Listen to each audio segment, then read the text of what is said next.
listening to Unscripted Moments, a podcast about Propagandhi. On today's episode, we are going to be discussing Lower Order, A Good Laugh, track 6 on Victory Lap. Today's a pretty special episode because we do not have Greg with us today. We actually have a guest host, and that is Matt Milkowski. Welcome to the show, Matt. Heyo, how's it going, Steve? It's going good. It's a Thursday night. It's 9:36 time here in Hamilton, and I just finished watching the Montreal Victoire get slammed by the Toronto Scepters in PWHL women's hockey. And that is a bad thing? Yes, that is a bad thing because I am from originally from Montreal, and I cheer against everything Toronto at all opportunity. Got it. Well, I'm sorry for your tiny loss there. If you could just kind of give the listeners a bit of a background on your connection with the show, kind of your history with Propagandhi. I know you've been on the show, you've had covers on the show and everything before, so everyone that listens knows you. But if you could just give everyone a little bit of a reminder. Sure thing. In case you're not intimately familiar with my storied history. I'm Matt Milkowski from Chicago, Illinois, in the United States. And longtime fan of Propagandhi, of course. To say I'm a fan is putting it lightly. They're on my bike, they're on my car, and I probably listen to or think about them almost every day. I've also been a huge fan of this podcast since its inception. I've had a few stints, like you said, with some covers. I was lucky enough to be a guest interviewer with Steve Choi from RX Bandits on the PC Fascist episode. And I also got to collaborate with Willem from Anti-Lectual. We worked together to kind of reimagine the formerly lyricless contest song, and we made a version with lyrics about microplastics in the ocean. Sediment dissolved, it's right between us all. A parting gift invisible and incapable of filling up the limitless bound. A token of appreciation in every cubic foot. So not my first rodeo here, but this is, I think, my first time as an official co-host. So I'm excited. Is as an official co-host, when I asked you to do the episode, and I imagine your initial reaction was, no, I do not want to do an episode. So what did you hope to expect kind of showing up to do this? Oh yeah, definitely. I was sort of against the concept in general, and I think I felt that way up until about 15 minutes ago when we started talking, and now I'm truly pumped. I don't know. I think I feel really comfortable chatting with you for sure. You're someone who I respect a lot, and honestly, this song's pretty important to me. So the fact that we're doing an episode about Lower Order kind of gave me that push to be excited to be a part of the history of the song. And honestly, just to give poor Greg a break. So anytime we can give him a break, I'm on board. Exactly. Except Greg's going to be editing this, so he's not getting much of a break. He just doesn't have to talk about something that he doesn't want to talk about, which he's talked about way too much. So I'm happy to give him a break on this subject specifically. But I'm super jazzed to have you do this episode with me because, like you said, you're someone that I have a whole lot of respect for, and the way that you live your life, and you're just so unbelievably kind and such an important and valued member of our Discord community, and such a good friend to so many of us. I'm just so excited to have you on to talk about for this topic specifically, because I think you have by far the most to contribute on this topic because you're the most knowledgeable out of every single person I know in this Discord. And then number two, because I've never done an episode on this topic before, I'm just super jazzed that I get to discuss this stuff with you. Yeah, I appreciate that. I mean, it's definitely something, animal liberation, animal welfare issues have been a part of my life in some shape or form forever. But I also didn't really grow up in a vegan or vegetarian household. So I'm sure, like many of us who are listening, this became really important to me in the last 10 or 15 years.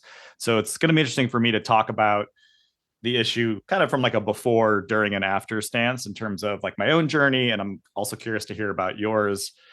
So I'm excited to get into it. That's actually part of why I wanted to also include an interview that we're going to get to, I guess, in a little bit, with someone who really inspires me, named Sage Max, who we're going to hear from in a little bit. We got to chat about the amazing work that they're doing to protect animals as well. Oh, that's awesome. I can't wait for that. Before we dive deep into it, anything interesting going on that you just want to, anything? I mean, obviously, there's a lot of weird, interesting things going on right now, but I don't want to really, I don't want to give that weird stuff in the world another platform. Anything exciting or positive or happy that you'd love to share? Oh boy, positivity. I vaguely remember that feeling. Let's see. Well, I've this will give you a sense of my age if you don't already know, but I've recently picked up whittling, as in Yes. carving small wooden sculptures. So I am, I'm a visual arts teacher. That's my job. I'm a high school art teacher, but I do mostly drawing and painting. So I've always like dabbled with other things, but somehow whittling came into my sphere recently, and I am totally obsessed with it. It's just like 5 minutes feels, or excuse me, 30 minutes feels like 5 minutes. It's just like time passes in such a relaxing way. So the last couple of weeks, I've just been kind of like a hamster, just sitting in like a bed of shavings, just kind of relaxing as I like carve away little animals and figures out of a piece of. Do you have one near you that you could show me right now? Oh God, I don't, unfortunately. Oh, I'll text you a picture. Okay. I was going to do a live description to our audience. I'm sorry. But like a little bunny here. Got a guy whose head is a fish instead of a human head. Typical. That's awesome. Yeah, man, that's a sweet new hobby. Like just picking up a new hobby like that. That's awesome. I love that. It even has like special gloves. I mean, I think if you're a badass, you don't wear the gloves. You just like take the cuts. But I'm not there yet. So I have my special like safety gloves that I wear, which feels like it's kind of like Batman gear. I like it. Is there like a whittle talk, like a whittling community on TikTok or something? Like, I don't know if this is surprising or not, but there's not a ton out there. There's like a handful of core videos, but I wouldn't say I'm part of the community yet. I'm sort of adjacent. But I also think whittling is like inherently, it's a hobby for people who like to be isolated anyway. So I'm okay with that. Yeah, it's super cool to be able to just produce things. I mean, having like little wooden animals and stuff just seems awesome. Like I'm an animals guy. We're both animals guys. That's why we're doing this episode. Having more animals around isn't like you can see I've got a crocheted Highland cow right there behind me that Zoe made. Man, Zoe made that? Yeah. Oh, that's awesome. That's good stuff. Yeah, part of this, one thing that spurred it was I have a couple friends who have like their first kid, who are just like weeks old. And my first instinct was like, I should probably whittle them something. So I got to figure out what's like child safe. But that's part of the goal here too. Because you could like whittle something that's like the equivalent of like the wooden blocks and stuff that kids have, right? That they could play with if it's big enough and they're not going to choke on it. I don't. Right? Exactly. So we'll see. Maybe someday I'll whittle you something. Oh, I'm in. Okay. I need a Matt Milkowski original on my record shelf behind me there, where all my other stuff is. You'll be the first like full grown human that I gift a whittling. Sure too. I love it.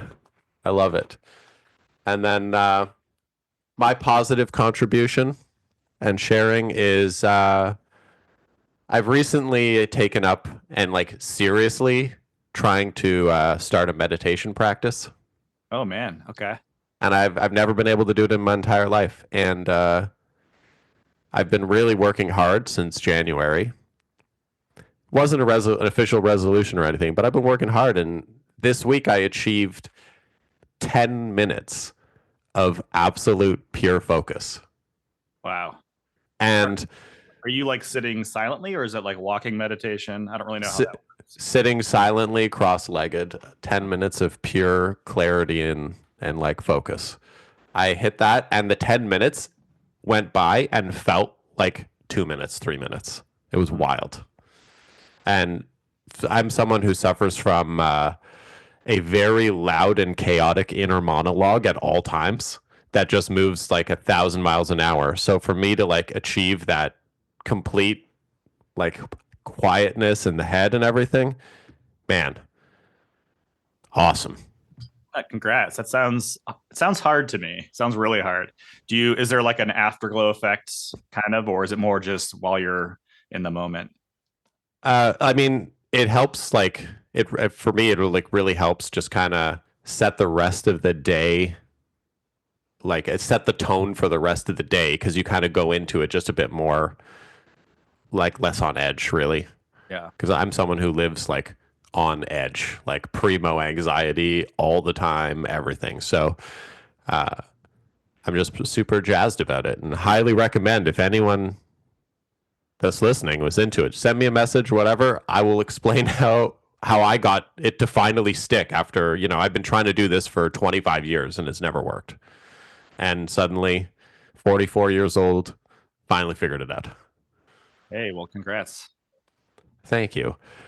So I think next up, let's hear the cover that we have. So this one, it was sent in by a longtime listener of the show, Vanessa from Brazil. The cover is actually performed by Tomas Rosati from Rio de Janeiro, Brazil. And here's a quote from Vanessa on it saying, he's part of a really cool band in Rio called El Efecto, which has a lot of influence from Propagandhi.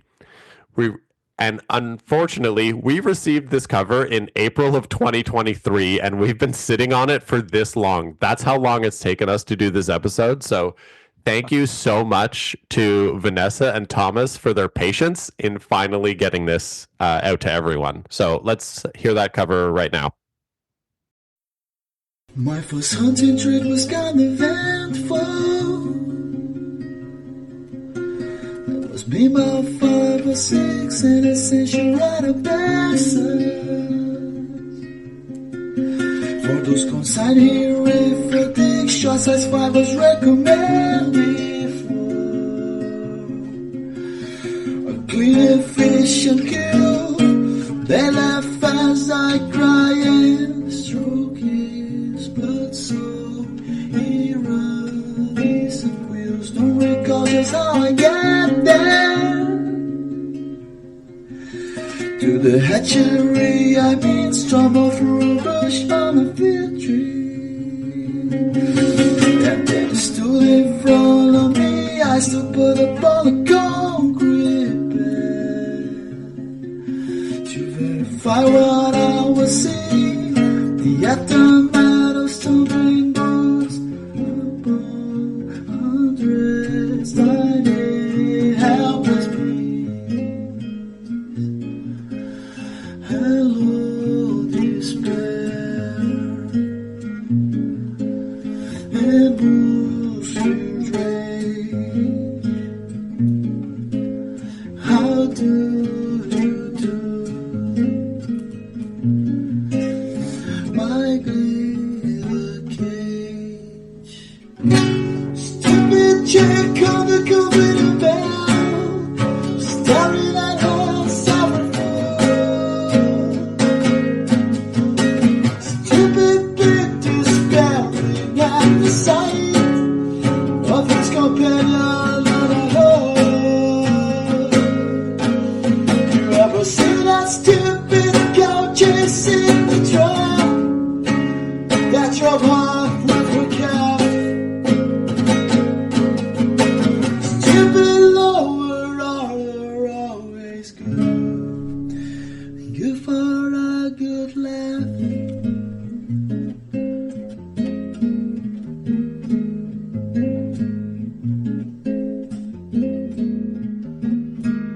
They mark the clock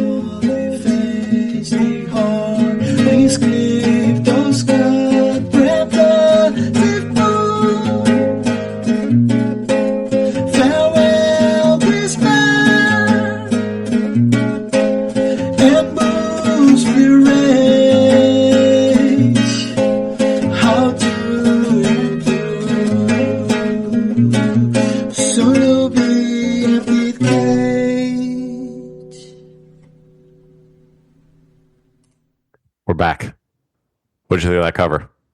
And it was really, really calming. I mean, I love how dynamic the performance was, both the vocals and the guitar. Obviously, a dramatically different take than the original, but it made total sense. You know, it didn't feel like it was a different musical style, you know, just for fun or as an experiment. You could really, you know, sense how sincere the lyrics kind of translated through the music, just like the original version. I thought it was fantastic. Yeah, it was beautiful, and I feel like the song, like the way, like obviously it's a good song, and good songs work like across genre and across everything. But I feel like it was just beautiful, and the way the lyrics translated to how the song was done, I thought it fit perfectly. So awesome cover, loved it. Yeah, fantastic work, and at least we got it in before 2 complete years. Yeah, just under the wire, and hopefully this episode comes out before April 2025. Do it. Yeah. Greg has about 2.5 weeks to get this episode out after we record it today before this becomes embarrassing. Exactly. So if you want to give us a bit of we'll go to do the interview next, and then we'll dive into the song after the interviews. If you want to just let everyone know about your interview. Yeah, really excited and honored. I actually came relatively prepared in that with the recording of this interview from just a couple weeks ago. I kind of set the stage. So I'll let you hear a little bit more about that in a second. But yeah, short story. This is someone that I immediately thought about when I knew that we were preparing for this song, and Greg mentioned that. So I'll just go back in the Wayback Machine, and we'll hit play, and hope you enjoy it. My first hunting trip was quite eventful. Must have been about 5 or 6 at a central rite of passage. For those inside here with a dick, shots at 5 was recommended for a cleaner fish to kill. They have dies, I cried and stroked his blood-soaked iridescent quills. Don't recall just how I got there. To the hatchery, I mean, stumbled through the bush on a field trip. And there it stood in front of me.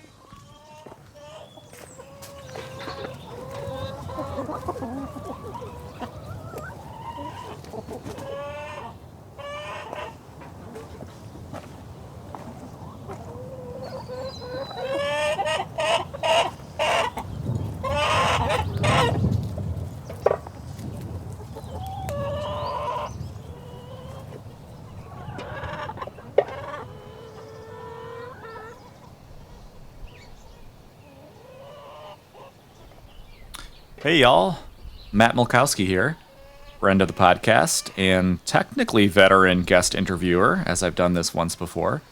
It's not really important why I'm here. It's mostly to help poor Greg Soden, who's working himself to the bone for this endless project, but also because I know someone that I think really is important for this episode, someone I've come into contact with over just the last couple months, and that is Sage Max. Sage Max is the legal operations specialist at Legal Impact for Chickens. And if you, like me, wondered if that's a real thing, yes, it definitely is, and they're an amazing nonprofit doing some really important work.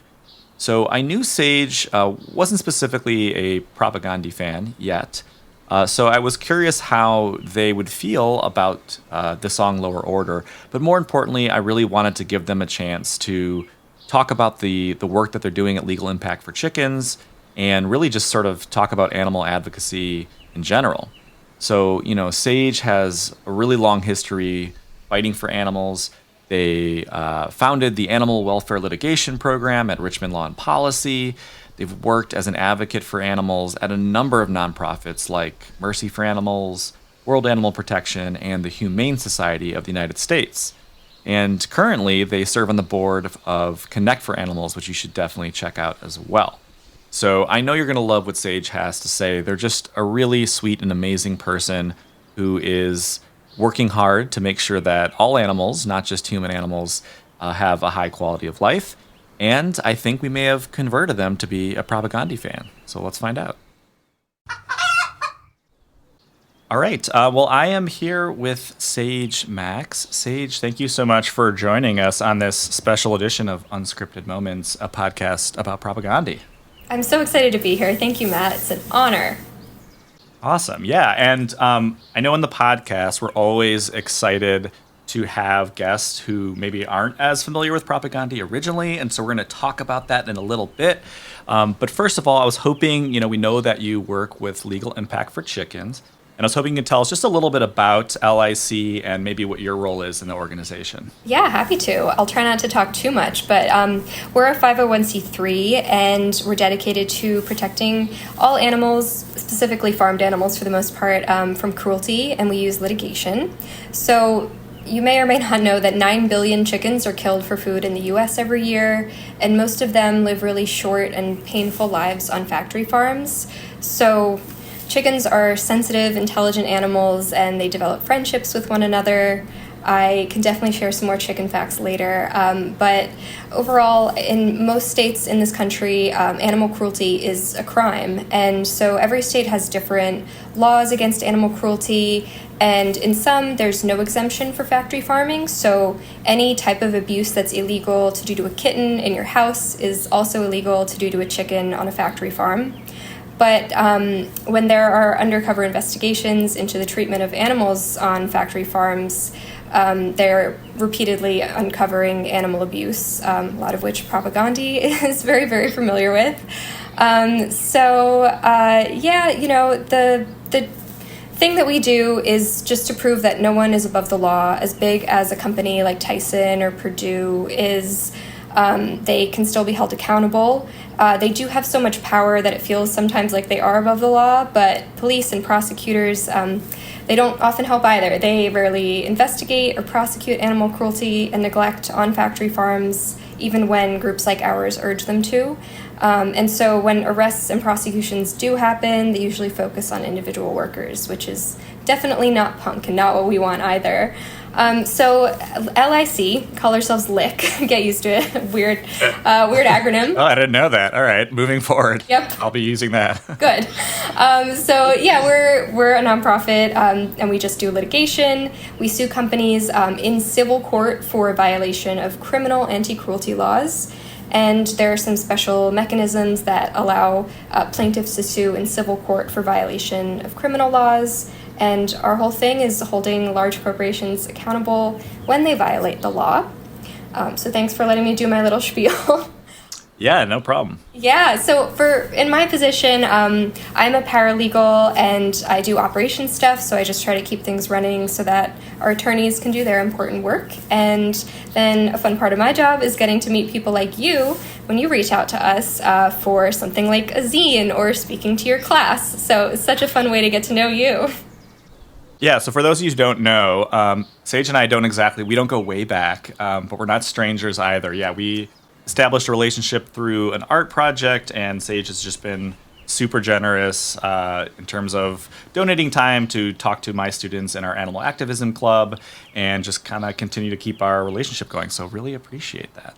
Yeah, well, I appreciate you. I want to give you props for the zine that you created recently that gave money away to orgs like LIC, and some other amazing groups around the country. That was really quite kind of you. And I'm still working my way through a lot of the crossword puzzles. They're not easy.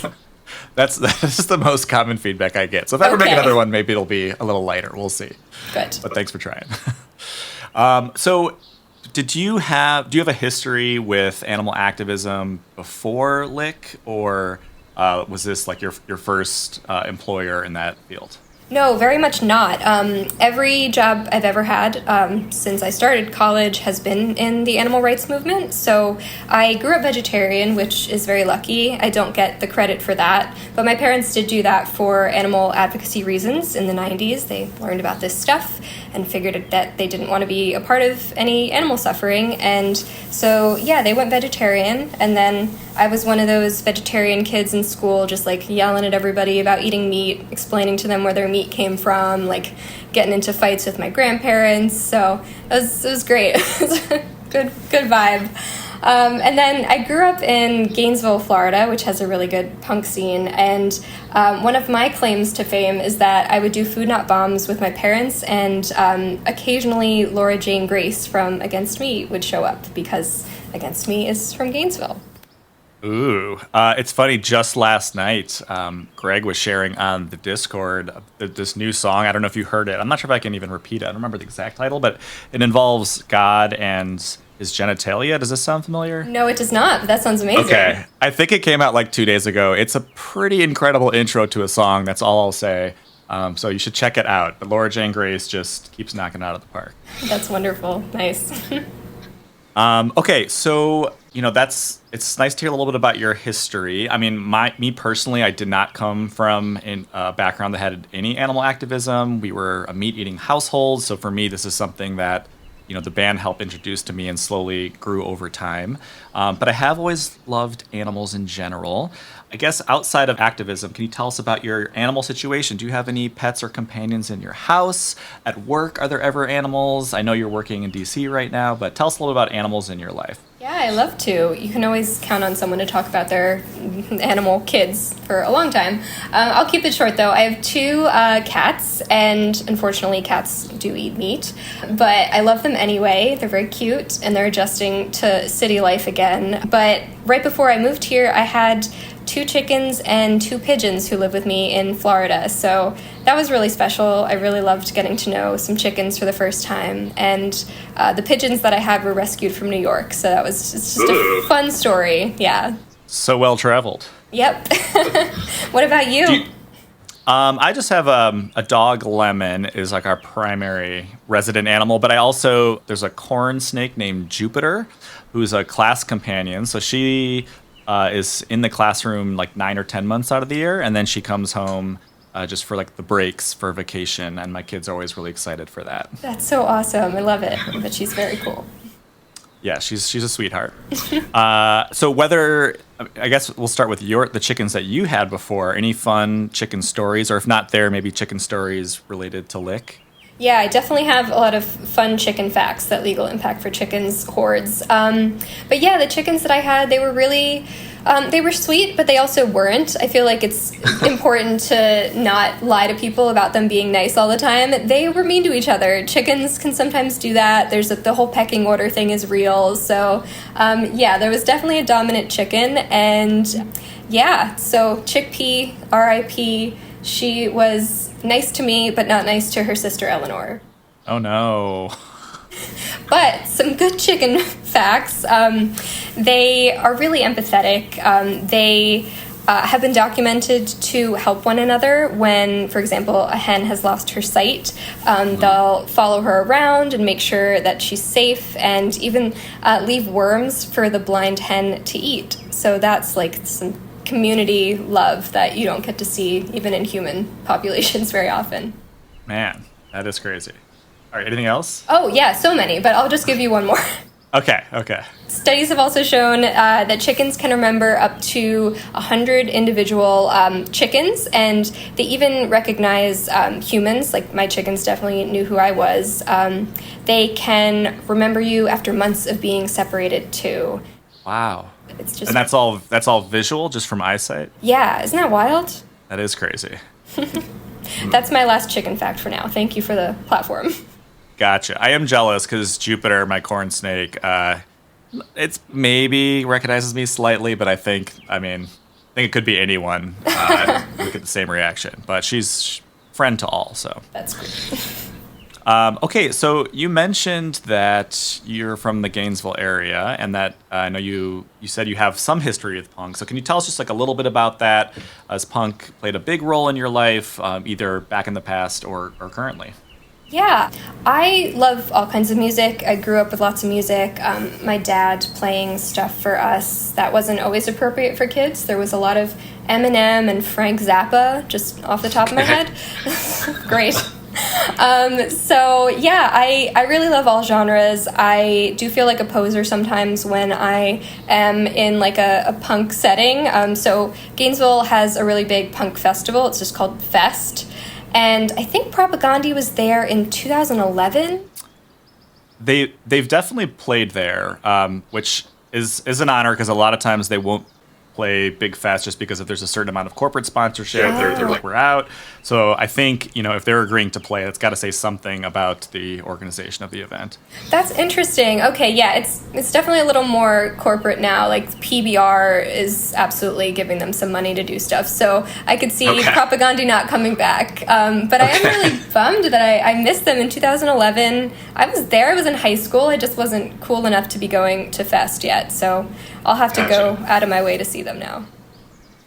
Yeah, so I mean, it sounds so you've listened to this song, I know. Have you, before we even talk about that, have you kind of been like dabbling a little bit with some of their catalog since we prepared for this podcast? Yeah, just a little bit. I love their stuff. It sounds like a lot of other things that I like. Hopefully that's not rude to say. I'm sure all of you who run this pod are very much fans of their differences. But yeah, I like it. It's been great. I'm really annoyed that I hadn't heard of them before now.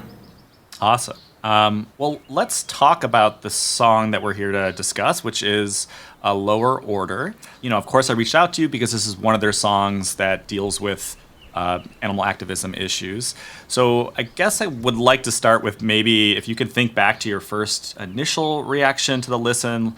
I don't know, did you have the lyrics out or did you just sort of take it in? Do you have any takeaways from your first listen? Yeah, sure. Yeah, I wanted to not have the lyrics the first time because I don't know, that's just different. I'd be not focusing on the song necessarily.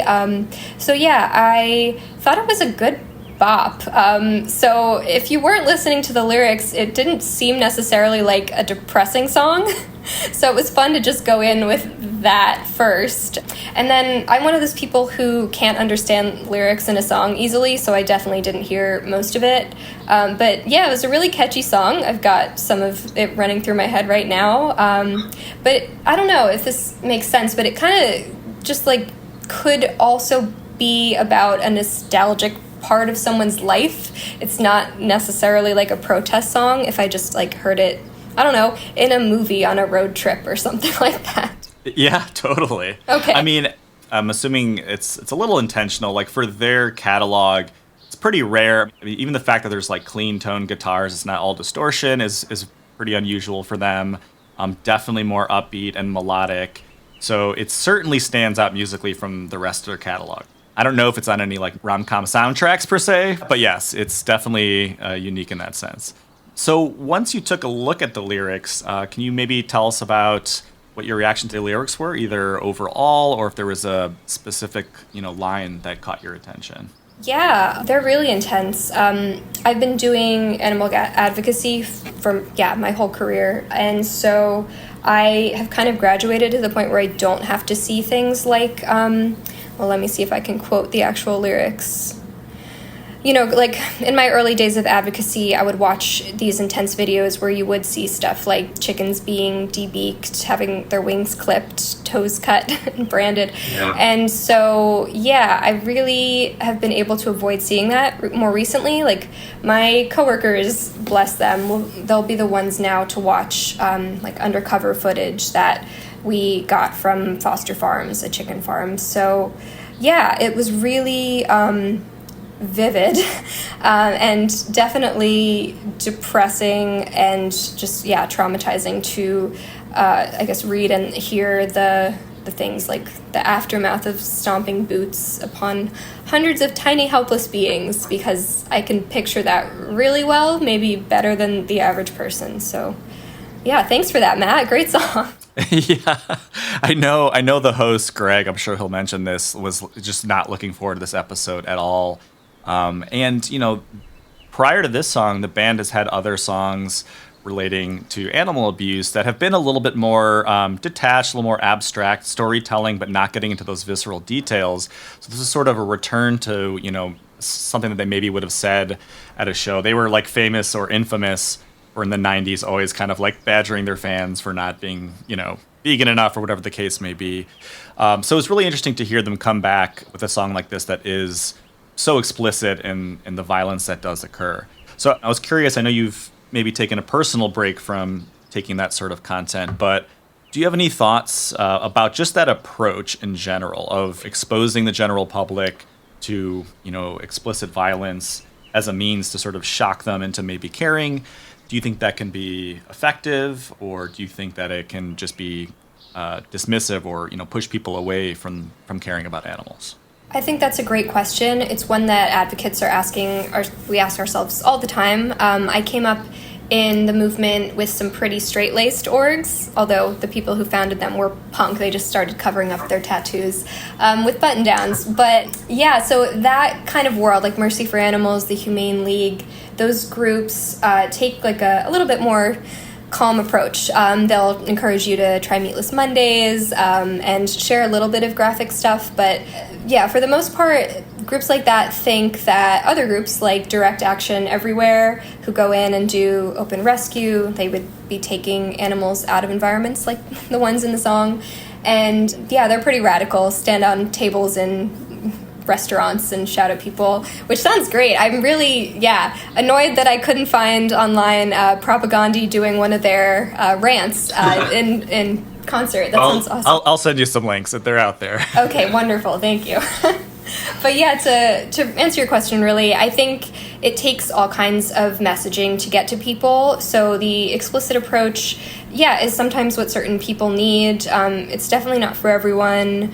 But I do think it's important that we have this variety. So, like, we're getting to people from all different backgrounds.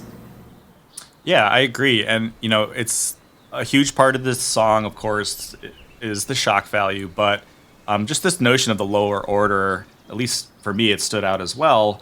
I think, of course, people, they don't want to support that, but, it's hard for them to change their habits. But I also think that it is true that there's this general notion that people do think of non-human animals as less than, even kind of aside from like the horrific things that happen in factory farms. And I was just curious if you've come across that in your work or your life amongst people that you're close with or not, this notion that, life is maybe less precious or less valuable if it's a non-human animal versus a human animal. Yeah, for sure, of course. But I'm so in my awesome little bubble of animal rights people that I didn't even get the song title until I listened to it like maybe 3 times. I didn't get lower order, like, oh, that's why. So I think so. No, that makes sense. We'll hear more analysis in the episode, but that was my takeaway at least. Okay, good. Yeah. So no, of course people still feel that way. I think it's what makes us able to eat animals and their products is just separating ourselves so much from that. Yeah, so I think it's necessary. I'd love to know more about your background with animal rights things and maybe vegetarianism, because you said that you started getting into the band when you were 14? Actually, I was 12. It was 7th grade when my older punk mentor gave me a mixtape with Propagandhi. But, I'd say really all throughout high school and beyond, I connected with their messaging on human issues, so critiquing racism or capitalism. But I really brushed off all of their songs about animal activism and animal abuse. Definitely my family and my circle of friends, and including in the punk community, were all, meat eaters. And that dialogue just didn't come up much. And so I think it wasn't until college I started picking up some books like Eating Animals, and there was a food reporter named Monica Eng on Chicago Public Radio that talked a lot about vegan and vegetarian options in Chicago. And it was just kind of like a light switch that, I love animals and I needed to take this issue of consuming them much more seriously. So, even now I'm not fully vegan. My diet's maybe 90 to 95% vegan. But I also sort of subscribe to the belief that, what's most important is, reducing as much harm as possible. So the notion that, maybe convincing 2 people to become 90% vegan, might in the long run be better than working harder to convince 1 person to be 100% vegan. Or convincing 10 people who will never be vegan or vegetarian to at least boycott products from factory farms, which is the majority of animal products. But certainly there are places where animals were able to have a life with exhibiting somewhat natural behaviors, have access to fresh air and sunlight. And it's really tricky. There are economic barriers and a lot of misinformation that make it hard to find that. And this is very Michael Pollan-y, which I know Propagandhi would disapprove of. But to me, those who are making small steps or medium steps in the right direction should be encouraged, not, shunned from the community. And that's really the path that I took that got me to a mostly vegan lifestyle now. If you were at a show and Propagandhi heard you say that, what would their reaction be? Like, how intense are they in person about this kind of stuff? Now, I mean, they're like all sweethearts. They're so considerate live. They always hang out after every show and just talk to whoever. They're also, I think like all of that militance, public presenting militance is gone. I think, Chris seems to be somewhat of a tortured individual. He has a great sense of humor, but you can tell like all these issues just weigh on him every single day probably. But I don't think, I don't think that he expects all of his fans are 100% vegan or anything like that. But yeah, I don't know. Next time I see him, we'll see. I think that's a reasonable position, and it is funny that it changed with age, because I think I've seen that happen to everyone that I know. You just kind of realize that it is unrealistic to expect everyone to eat zero animal products. That's just not the world that we live in.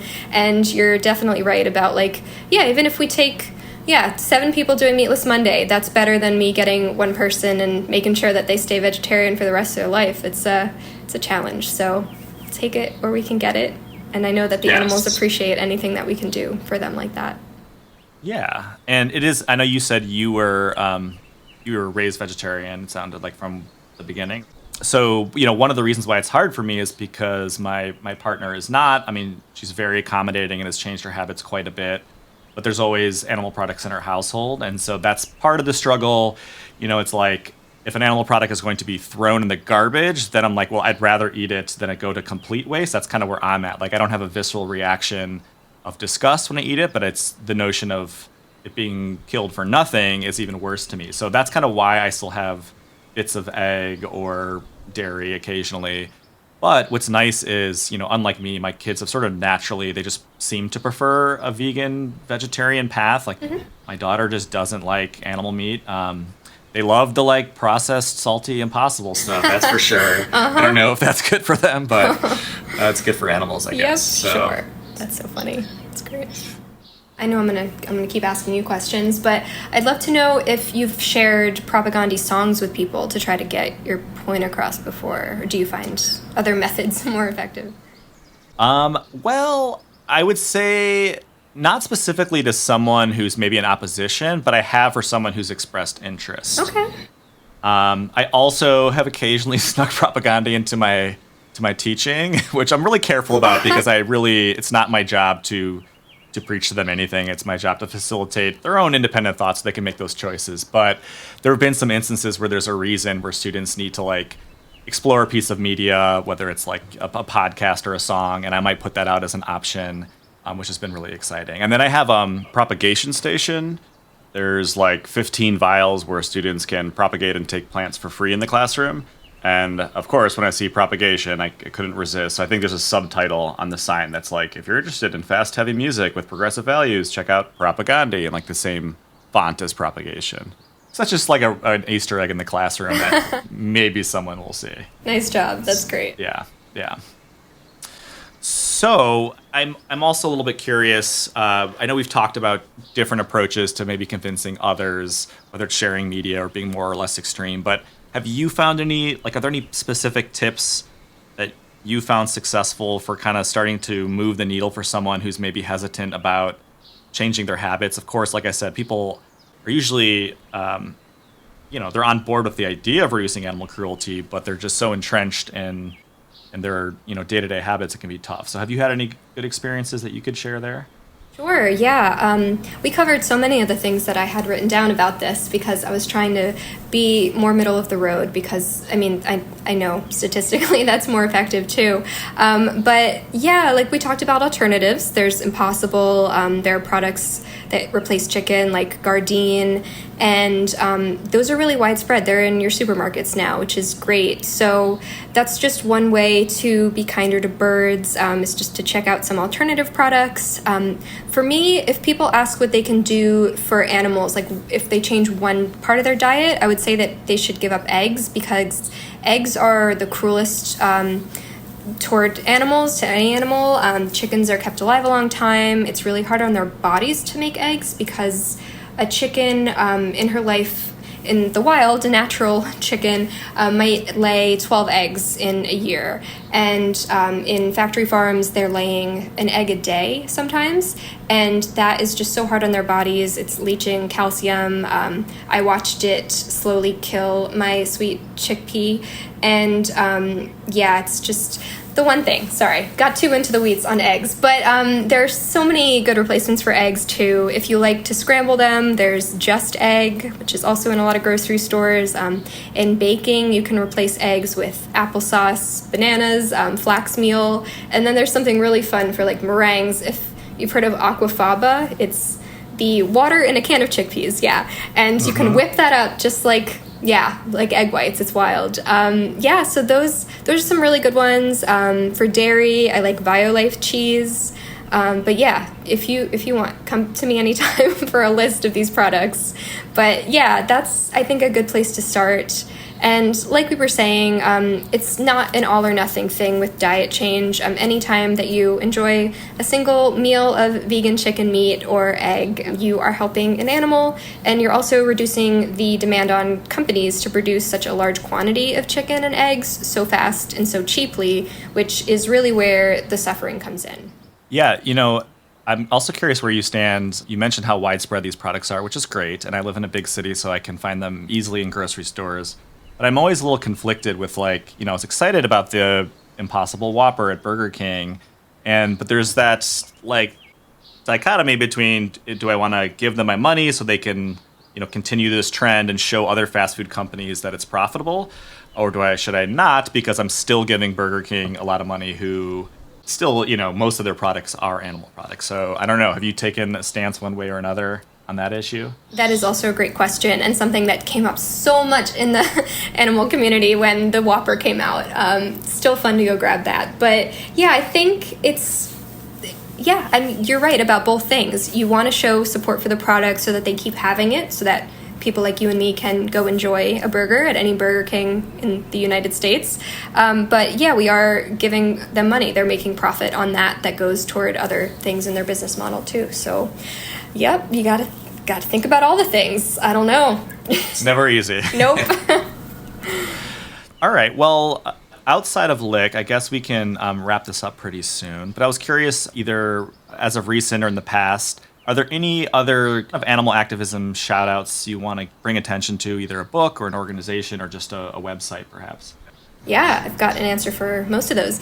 So I think some orgs that are really great if you're just interested in learning more about all of the things that happen to farmed animals and how you can help. The Humane League is great, and Animal Outlook is wonderful too. They're our client on some lawsuits.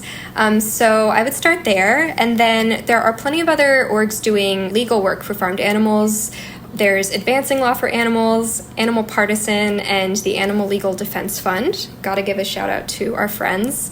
And then if you want to, just read more about all of these issues, I would check out Sentient Media, because that's their whole thing. So those are some good places to start. Awesome. And what's your primary source of funding for Lick? Mm-hmm. Is it private donation? That's a great question. Yeah, we get some grants, and we have a lot of individual donors who give to us sometimes monthly. It's really awesome to hear how people find us, and I would love to hear how you found us too. It's definitely just like individual people who keep us afloat because they care about the mission, and that's a really special thing. It's not true for most organizations that we get strangers finding us on the internet because they love chickens. Yes, is that my kids? Come on in. My children might be joining this interview. Great. You want to come on the podcast? Okay, I'll be right there. It's my daughter Veda. Nice. Fundings that we're talking about. How did you find? What was I just asking? Oh, yes. Okay, and we're back. I don't remember exactly. It was a friend of a friend situation, and I had been donating, my charitable donations at the end of the year were larger organizations, like national organizations. And I think I was just talking to them about trying to find some more specific, less widely known organizations to support. So I don't have a super exciting story. It was just like a friend of a friend was like, oh, I heard about this crew who looks out for chickens and sues factory farms. That's great. And then I checked it out and it seemed great. Yeah. Awesome. Word of mouth. Yeah. And what a lovely friendship this has become. So thank your friend for us. What can I ask? I don't know if it's like top secret, but are you involved in any particular cases or lawsuits right now, or is anything recently just wrapped up that you want to share? Then maybe after that, if you could tell us about your email list or other ways that we could support Lick. Yes, thank you, Matt. Okay, so another lawsuit that we have is a consumer protection lawsuit against a local shop here in DC called Harvey's Market. And they sell foie gras under a banner that advertises the products as humane, natural, and free range. But foie gras is especially inhumane, unnatural, and comes from ducks who are forced to live their whole lives stuck indoors. And yeah, so we're going after them for claiming these very untrue things. And yeah, if you want to hear more about how that case goes and everything else, you can check us out at legalimpactforchickens.org/ oh gosh, I'm not going to remember the exact slash, but go to the website link and you'll find us. Yeah, we'll link it in the show notes. Okay, thank you. And I'll double check that it's the accurate link. So okay, wonderful. But yeah, we're also on all the social media platforms too, just Legal Impact for Chickens. Okay, gotcha. Well, Sage, as you heard, yeah, my daughter is eagerly awaiting my return. And thank you. I kept you waiting at the beginning of this interview, but I really appreciate how flexible you were. That was awesome. Thank you so much for having me. It's been so much fun, and I have to go now and listen to everything Propagandhi has ever done. Yeah, well, it's going to take a while, but yes, I can send some animal notes your way too about certain songs. Yes, thank you. Okay, well, that's it. Thanks, Sage. We'll talk later. Okay, thanks, Matt.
And we're back.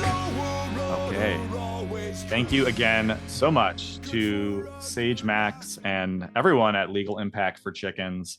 We're probably preparing for a somewhat dark episode with lots of things to be upset about, but knowing that someone like Sage is out there doing the work that they do really kind of balances that and gives us all a little bit of hope. So Sage, thanks so much for your time and also for working with my students and staying in communication. So I really, really appreciate everything you all do. Thank you for doing what you do. We need more people out there that do that. So thank you. Okay, let's get into the song. This is going to be pretty heavy. So content warning for anyone listening right now. If you're at all uncomfortable with the idea of factory farming and animal agriculture and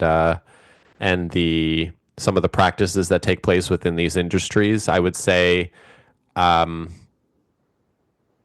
know what? Shut her off now. We'll see you next time. But for those of you that want to keep going, we have a very informative and hopefully high quality episode for you. Anything you'd like to add before we go in, or do you feel like I covered it there? I guess I'm just curious. Can you just summarize? I know I talked about a little bit in my interview with Sage, my history, but can you just summarize where you are with your current eating habits and maybe how you got there? Just the brief version. Absolutely. where I am with my current even eating habits, I am a strict vegan, and I have been for over 15 years. And prior to that, I was a whatever was in front of me type of person, and I went from that to vegan overnight, just without any trying. Like, no, there was no vegetarian transition, no nothing. It was just woke up one day and that was it. Um, and where and I had mentioned it kind of when I first joined the show, but like my first experience with in term like knowing what veganism was, because I grew up in a house that was very meat centric, and my first experience with anything was when I got a copy of Less Talk More Rock and Earth Crisis Firestorm, and like those two records pretty much changed like my entire life trajectory in terms of a lot of things, not just my eating habits and stuff. It took a while to actually like kind of kick in, but I eventually got there. And yeah, so that's kind of my background on it. Got it. Yeah, well, this song, it's not super long, both like in terms of time or lyrics. So maybe we'll just kind of start going through those lyrics, breaking them down. And if you want to start us off with that first line and tell us what you think. So, first line: my first hunting trip was quite eventful. I must have been about 5 or 6. There's a lot to unpack in this one, because, I mean, the idea of bringing a 5 or 6-year-old on a hunting trip is, to me, as a 44-year-old person, sounds insane, and I would never do that. But I understand that, as you'll find out on the next line, that some people definitely view it as the rite of passage for the young man. And yeah, it's even saying it out loud sounds a bit weird. But I'll just give like I had one of these myself, but it wasn't really a hunting trip per se. It was I was I have 2 older cousins who I hung out with frequently, and they had a boat. Their family had a boat. It was like just a tiny fishing boat. But so I went out one morning. I stayed over at their house, and we went out the next morning on the boat.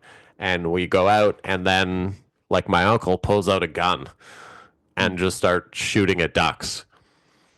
And I remember just being so confused as to what was going on. Fortunately, he did not hit anything the entire time, but I thought it was just weird.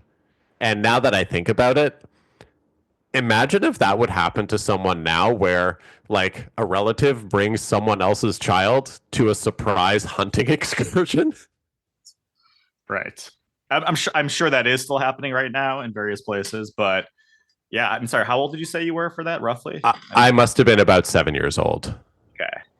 Yeah, my son is 7, and we were listening to the song preparing for the episode today in the car, and I was kind of like taking him through this. And when I mentioned the hunting trip at 5 or 6, like he also had a hard time processing that. I mean, he, like me, didn't grow up around anyone with hunters, so it's like a pretty foreign concept.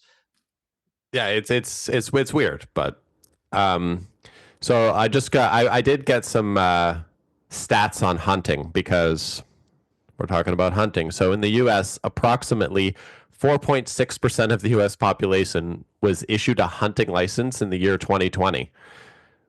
That I'm not good with US population numbers, but roughly 4.6% of the US population is how many people? Would you know that anywhere near off the top of your head? Whole population? No. I mean, there's 11 million in Illinois. I know that much.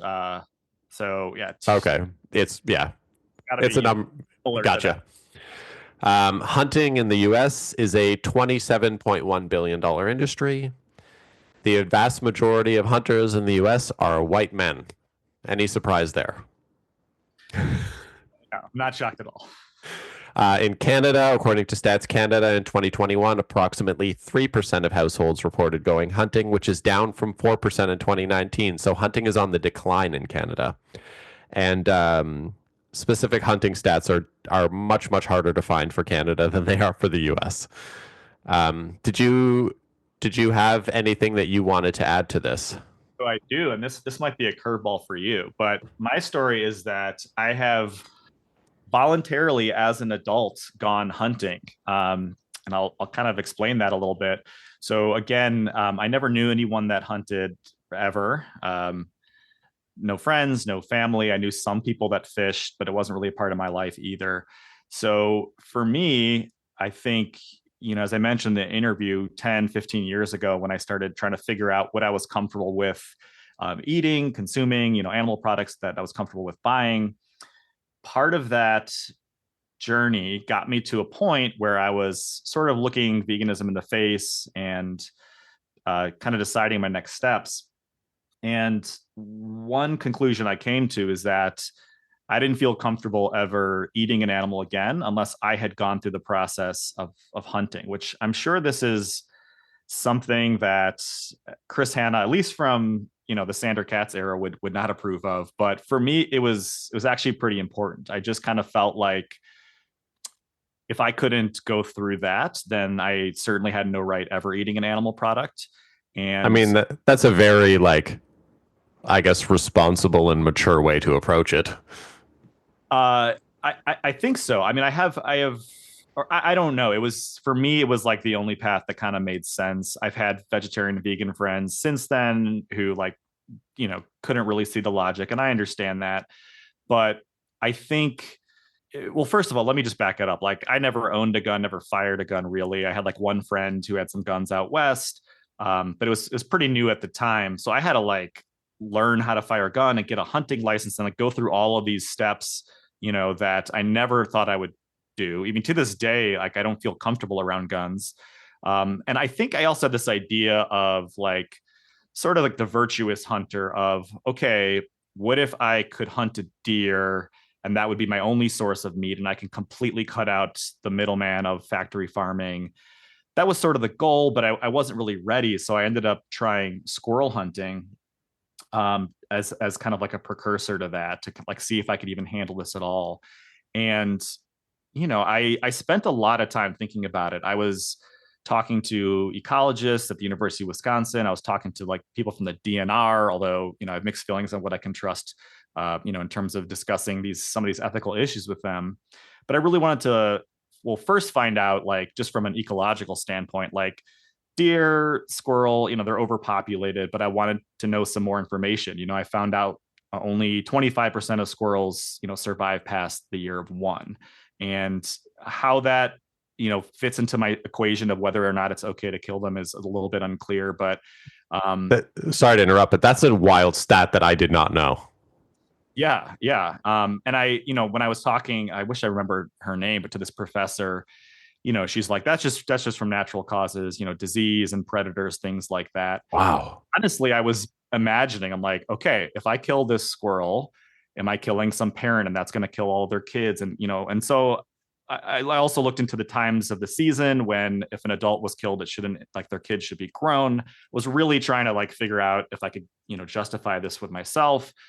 And so eventually I went out a handful of times, once or twice a year for a few years.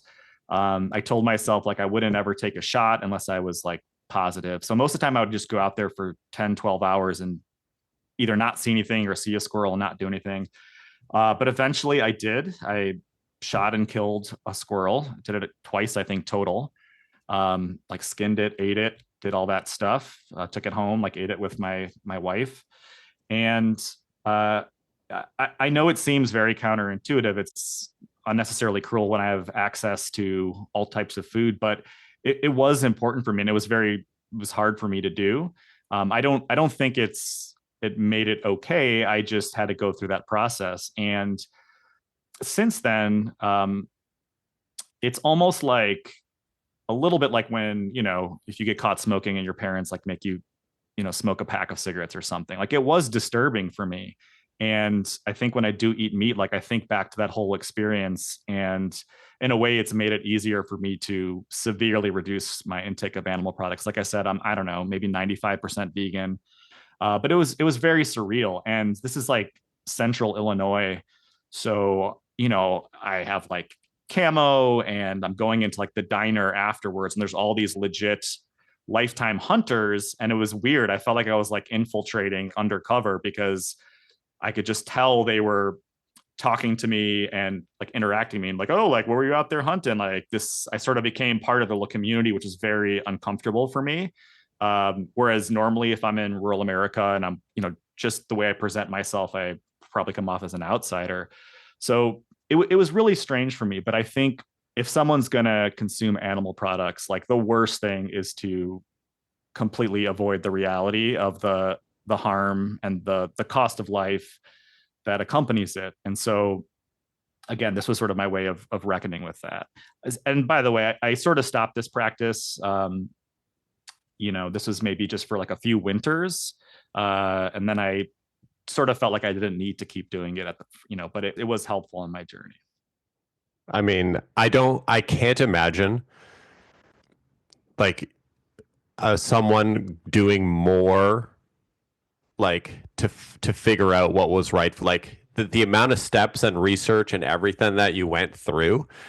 Like, I don't know anyone that could look at you and your like the decisions that you make and not like absolutely just fully respect everything that you do.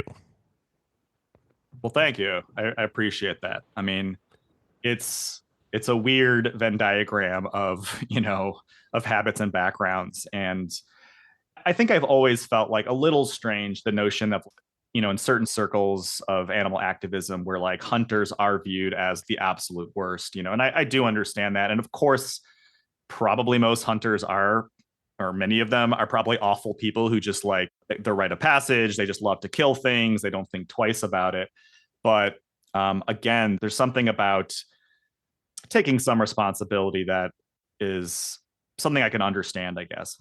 That it's like I've never held a gun in my life. I've never even been adjacent to an actual gun in my life, and that except for obviously ones that like law enforcement or whatever just happen to carry and they walk by you or whatever. But and I hope to continue not being around guns. But I understand that that's probably, weird and very telling that I'm not American. Yeah, no, I mean, I feel the same way. I 100% feel that same way in terms of that discomfort. And it's strange, it's like I have kids. My daughter at the time was maybe 2 or 1. And the doctor would ask, like, do you have guns in the house? I'd be like, no. And they'd be like, oh, wait, I do. At least at the time I did. So it's very, very strange. And, to this day, I have mixed feelings about the whole experience. And I would just like to issue a slight correction so no one calls me on being a hypocrite here. When I said I'd never been adjacent to a gun, obviously that is not counting the time that I spoke about literally 5 minutes earlier about me being in the boat. Oh, you mean that time when you were adjacent to a gun? Yeah. Other than that one time that I was adjacent, I was never adjacent. Other than that one time I was. You want to take us through the next line? Do I ever? It's going to be a fun one. All right. So, yeah. So an essential rite of passage for those consigned here with a dick. Of course, I mean, we could probably do a whole nother episode on the connection between obsession with guns and masculinity and the problems there. I would love if someone interviewed Zoe about that, because Zoe would be the perfect person to talk about this, but I can't be the one who does it. It did remind me, it's been a while since I've heard it, but I don't know if you ever heard the song Guns Yo by Sage Francis. No. Early 2000s. Pretty sure it sort of addresses this issue of just, masculine macho men being obsessed with guns and how it's, of course, just a cover for some of their insecurities and just trying to conform to social norms. So it was Sage Francis, so I'm sure it had some appropriate and inappropriate jokes in there too, but maybe worth checking out. Yeah, I'll definitely give that a listen. Yeah, I mean, we kind of talked about it in our in the previous line, but that the whole rite of passage becoming a man stuff is complete garbage. Get that out of here. All right, next line. Shot size 5 was recommended for a clean, efficient kill. So when I read this line, I'm like, shot size 5. I have no idea what this even means. So I'm like, I got to look up what shot size 5 even means. I was like, is that the size of the bullet, the size of the gun, the size? I have no idea. So according to sportsman.com or whatever website I was on earlier today, shot size 5 is ideal for hunting small ducks, pheasant, quail, grouse, doves, turkeys, woodcocks, squirrel, rabbit, and coyote. And shot size 5 is used with 10, 12, 16, 20, and 28 gauge shotguns. Did you know anything about this prior to what I just read? I knew that shots relates to a shotgun. That much I knew. I put those two together. But no, I missed those details. So if you remember when because you did have hunting experience, what type of shotgun is that? Okay, so I hunted with a rifle, right? So shotgun shoots Okay. lots of little metal balls that spread out. And I think the idea is it's easier to hit something, but it's less precise. Whereas a rifle, Gotcha. single bullet. And there are different rules about just like what guns you can or can't use, but I just like didn't even consider a shotgun for that reason, that it's somewhat indiscriminate, whether it's a small animal or a big animal. So I think it's more likely that you could just like wound it but not kill it, and it scampers away like, fucked up for the rest of its life. So I never really experienced that. Yeah, that's horrific. Oh. Um, Well, yeah. So I learned a lot about shotguns today, apparently, but still not enough to like really know anything about them. Oddly enough. right. Next line.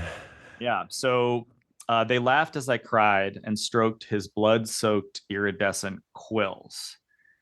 So this one, even though I didn't have a hunting story from my childhood like you did, which luckily you were spared from direct violence, it sounds like. But my most like clear and maybe traumatic memory does involve animal harm. It was going to a summer camp. I don't exactly know how old I was. It's probably older than 5 or 6. I might have been like 9 or 10. And the short story is, I don't know if it was me or a group of friends, but we killed a frog. I think we threw it or stepped on it. I don't remember the details, but it was very much like a group of boys unmonitored by responsible adults. I know it wasn't my idea, but seeing the aftermath of that really, to this day, haunts me. I don't even think this is related. I mean, who knows, like if that seed was planted for my eating habits, but that was the first time in my life that I just, to my core, was like, this is so wrong. And it's interesting because I also remember just the other boys laughing. And it's funny that, it's not funny, but Chris mentions that in the first line, or right here in this line, of the adults in the room, laughing. I don't know if I showed remorse or if I cried or had emotion. I probably was like fighting to keep it in, but that's probably my worst memory. And so as soon as I heard the song the first time, that's kind of what came to mind for me, unfortunately. Yeah, it's. I have a story about this too, but it's horrific. So I'll try and be as brief as possible. So from the time I was 18 until 23, I spent my summers working at a city's public works department. And one part of my job was picking up roadkill, which sucked. But so public works department is like everyone, like the toxic masculinity that runs through a 1990s public works department is off the charts. One day I remember one of the wackier kind of like eccentric public workers walked up and just like soccer kicked a pigeon, like that was in like the bay. And I remember all of the other like workers there, like everyone was laughing. They thought it was hilarious. I'm like, this pigeon is not dead. And I'm like, this is awful what's happening here. And but like you have 30 to 40 people all think it's hilarious, and I was like the only person there. Sorry, there was one other person there that wound up actually going and picking up the pigeon and trying to help it, but it was not helpable. But that this is the same place of work that the two people were given goalie hockey sticks and told to go in the shed and start swinging at pigeons when they fly down. So, yeah, it was not. Those days were not fun to be around. Yeah. And, it's not fun to share this. We're only, I don't know, half an hour into this discussion, and there's already a lot of terror and trauma for animals, probably for anyone who's exposed to that as well. We know the same thing about people who work in factory farms can be traumatized from that as well. And, it sucks. It sucks big time. But I think it's important to share them because probably I'm guessing a lot of people listening to this podcast have some version of this that they were either a part of or near to. And, I'm hoping, having two kids, that sort of blanket acceptance of abuse is starting to diminish. But I worry about that for my kids too. I hope that's changing with time, but it's not, immediately clear. Yeah, and like I said, for those of you who are listening, you can bow out at any minute now, and we will not hold it against you. Yeah. Next line. Don't recall just how I got there to the hatchery, I mean. So here we're changing. It's now, we've left one story and now we're going into another story. Yeah. Not really. Yeah, sorry. Am I correct? I don't know how much it truly matters for the listener, but did Chris not say in an interview that both of these were like actual stories that happened to him? They were not. Yeah, they're stories that happened to him. I watched his he talked about it on his Q interview with Tom Power. Yeah. So yeah, stumbled through the bush on a field trip, and there it stood in front of me. I stooped down upon the concrete pad to verify what I was seeing. The aftermath of stomping boots upon hundreds of tiny, helpless beings. So yeah, what was your reaction to hearing this the first time? Are there things like hatcheries or chicken houses that you've seen either growing up or where you live now? So I've very fortunately not been exposed to that unless it was whether I was like seeking it out on my own. So yeah, I count myself very fortunate. How about you? Yeah, nothing directly, but we have family on the east side of the states that we often drive to. We just drive from Chicago over there. And once we get past Pennsylvania, there are quite a few of those, I don't know if they're actually called, but those long chicken row houses. And talk to my kids about them, of course, windowless. So they're not the hatcheries, but they're just ominous. Like once you know what happens in there, it's just driving by them kind of chills your spine a little bit. And it's just sort of a form and function situation when you see these buildings. You can just tell, even without seeing the footage, that this is not right. This is not a place where anything can thrive. And then you think about the extremely vast, unimaginably large quantity of animals that live and die in these structures. Yeah, it's spooky. Yeah, I did probably, I want to say like 13 years ago, I did a freelance job working at World Animal Protection. And I edited, like, they had a campaign that they were launching to try and get chicken farmers who used battery cages to abandon battery cages and switch to free range farming. So I did all the video editing for all of like the campaign and all the videos that went with it. So I got to like hear lots of farmers' stories and firsthand accounts from farmers who had made the switch and talking about the benefits they experienced.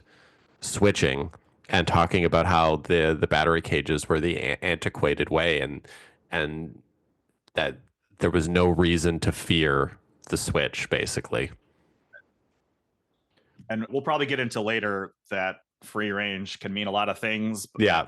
honestly, it's perhaps only a small step, but it's still a step. That's for sure. Yeah. And yeah, and a step in the right direction is still a step in the right direction, right? So again, I have a stat here about not a hatchery specifically, but about animals. So in Canada, as of today, well, this was this morning when I did this, which was about 9:30 this morning. We had 984,854,550 animals had been killed for food as of 9:30 this morning in Canada. And for the US, this one was extremely difficult to get because if you've ever been on like the animal, I can't remember the exact website, but it's like animaldeaths.org or something like that. They have like an actual counter that live goes for the animals killed this year. And for the US one, it was changing so fast. I had to like focus 3 times to get a number, but because by the time I got to the 100,000s, the 100 one was just moving so fast. It was like a stopwatch. I couldn't even look at it long enough to write down the number. Like that's how staggering it is. And the number is 9,781,884,696 as of 9:30 this morning, which we're March 6th. That just let that sink in to everyone. March 6th. Like we don't have the ability to even process that large of a number. So it just seems unrealistic. So it's so easy to disassociate with it because we can't even process something that large. Absolutely. Yeah. Hello, despair and booze fueled rage. How do you do, my gilded cage? Love the rhyme in that line, by the way. Yeah, rhyming is like a rare treat for Propagandhi lyrics. Like that came in and that gets you real good. Rage and cage. Why not? Yeah. He took the Smashing Pumpkins school of rhyming. So I have a question for you because, yeah, gilded cage, the idea of looks like you're living something luxurious, but in reality, there's major restrictions on joy or freedom. But when you read this, do you read this as the factory worker who is there, the booze fueled rage being from their perspective, kind of, inflicting their own personal trauma onto these animals? Or do you read this as Chris or the listener being enraged and relying on substances to manage that, or something else? You know what? I'd actually never. I always just assumed it was Chris's feelings and experience, but I'd never even thought of it because it absolutely does apply to, a factory farm worker. Like you got to imagine. I mean, we'll probably discuss it later, but like the people that are needing that work on like the kill floor and the slaughterhouses, I feel like that's an understatement for what they go through. Yeah. It's also interesting because, we've got the Gilded Cage reference here, but then of course, same album that has Zoochosis. So there's discussion of cage and enclosures that come up there in a very different context, but I'm wondering if that's like an intentional connection or just. Oh, interesting. Well, Chris, if you're listening, you're not. It's fine. Yeah. Maybe.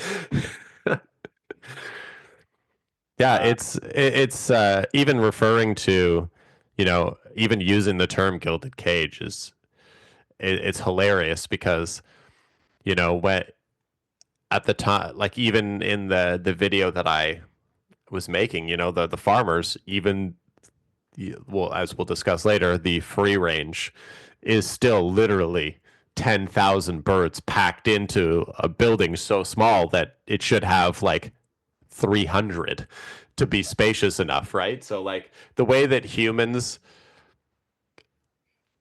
deem what's acceptable for others is just wild to me. Right.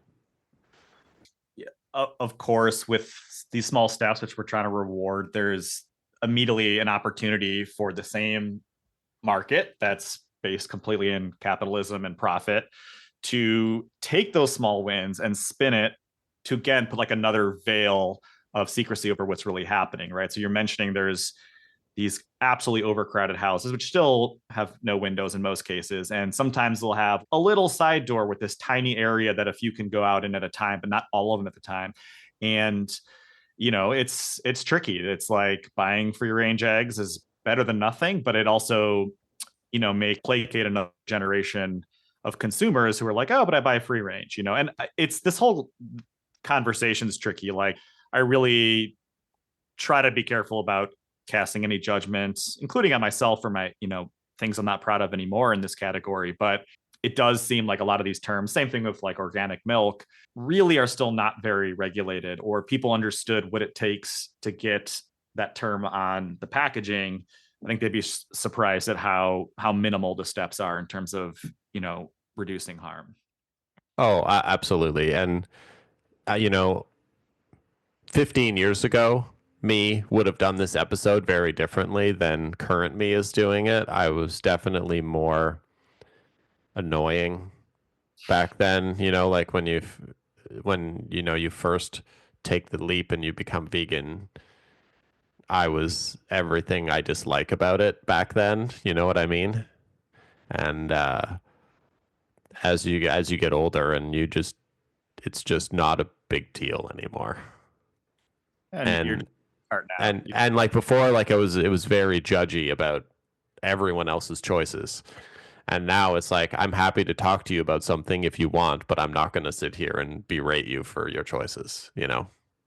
So this kind of is a shifting point in the song, right? You're kind of moving away from the personal story and then moving into these stanzas, you know, referring to a handful of animals as stupid, of course, sarcastically so. So I don't know, maybe we can talk about the individual lines in case there's anything you want to share. And then after that, we can talk about this idea of referring to all of them as stupid and kind of that use of language in the song. For sure. So I'll start with stupid chick on the conveyor belt, staring at her severed foot.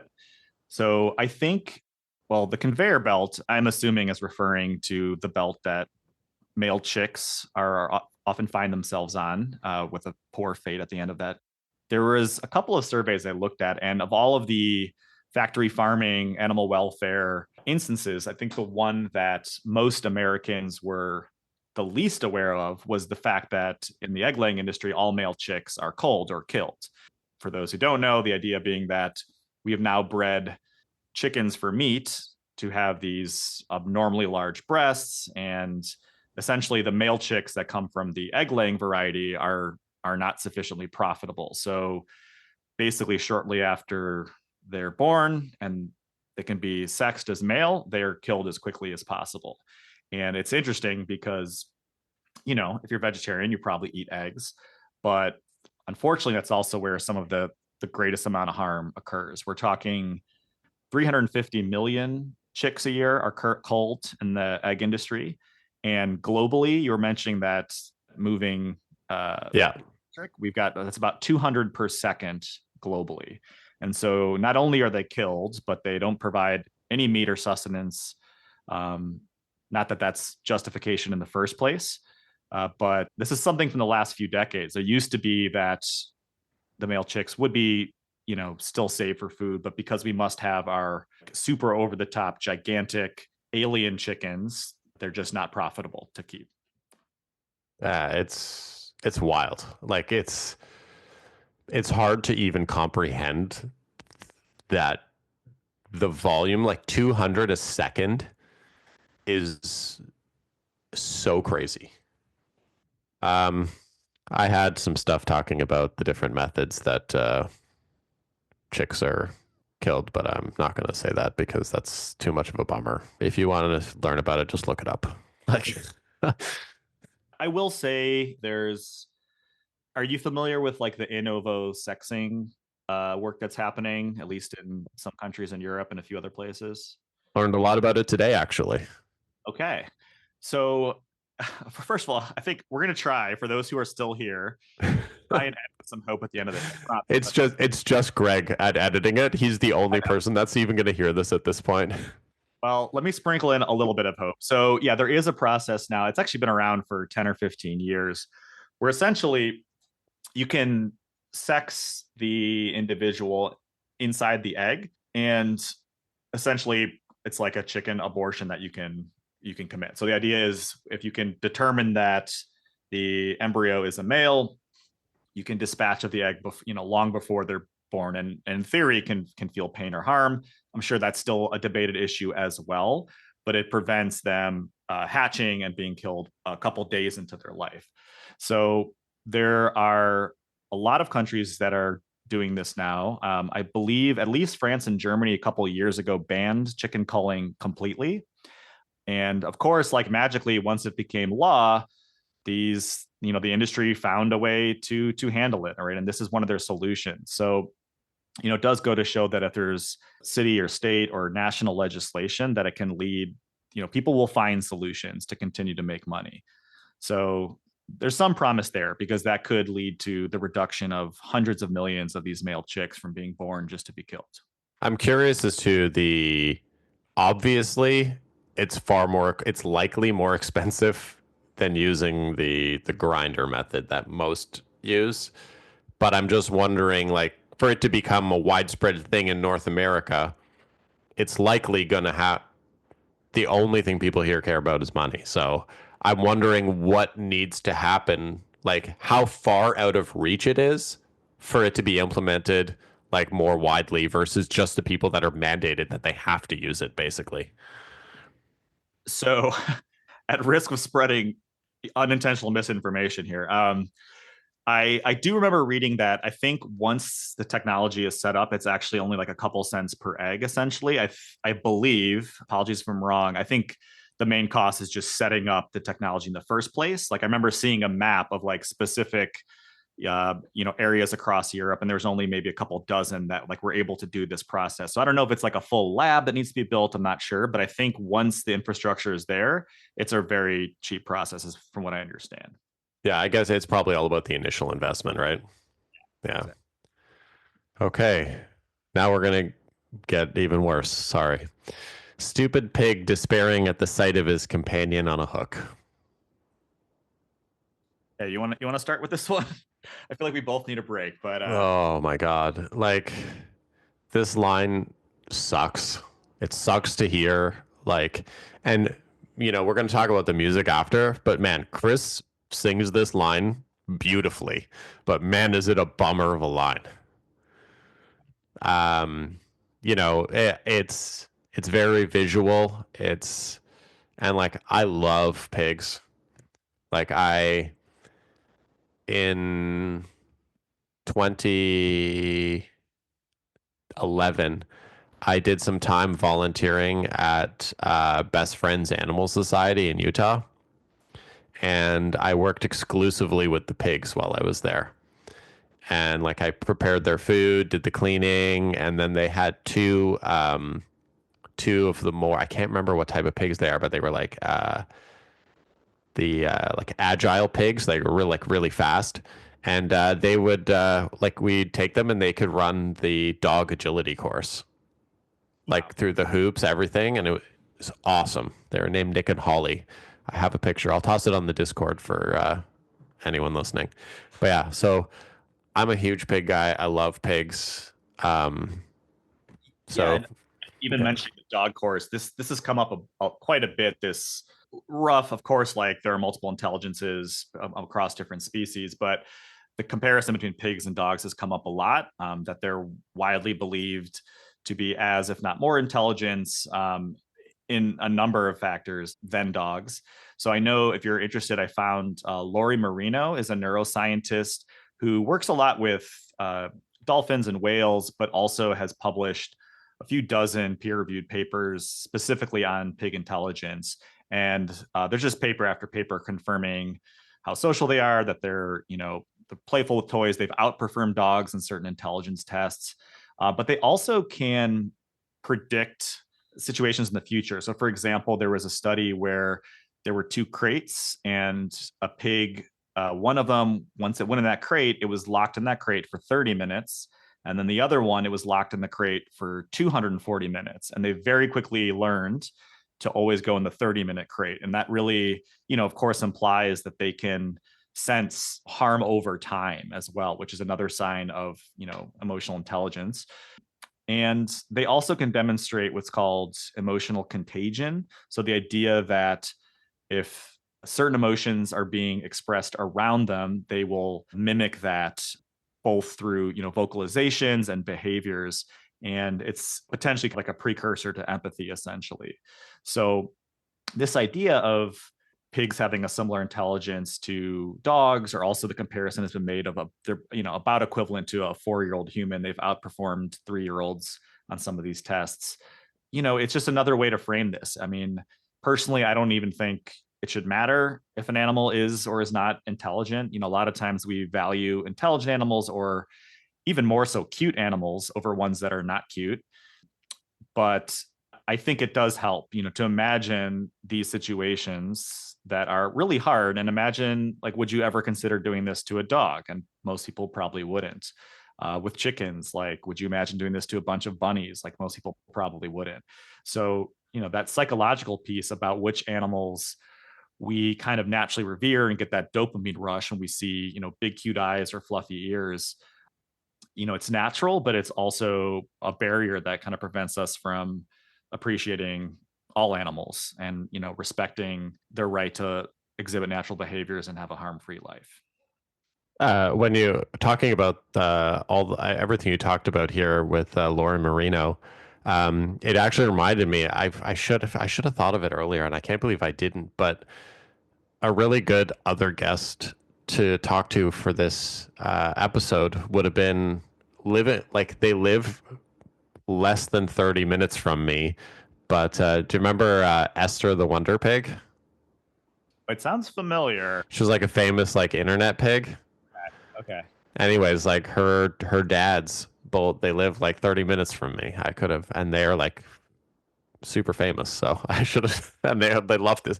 Their mission is to like spread awareness about this right now. So they absolutely would have done this show. I'm an idiot. Anyways. We'll put the link at the top of the show notes or something. All right. So, this sort of last highlighted animal here is the cow. You ever see that stupid cow chasing the truck that drove off with her calf? This is, of course, I cried. That's what happens when I said that. I cried. Yeah.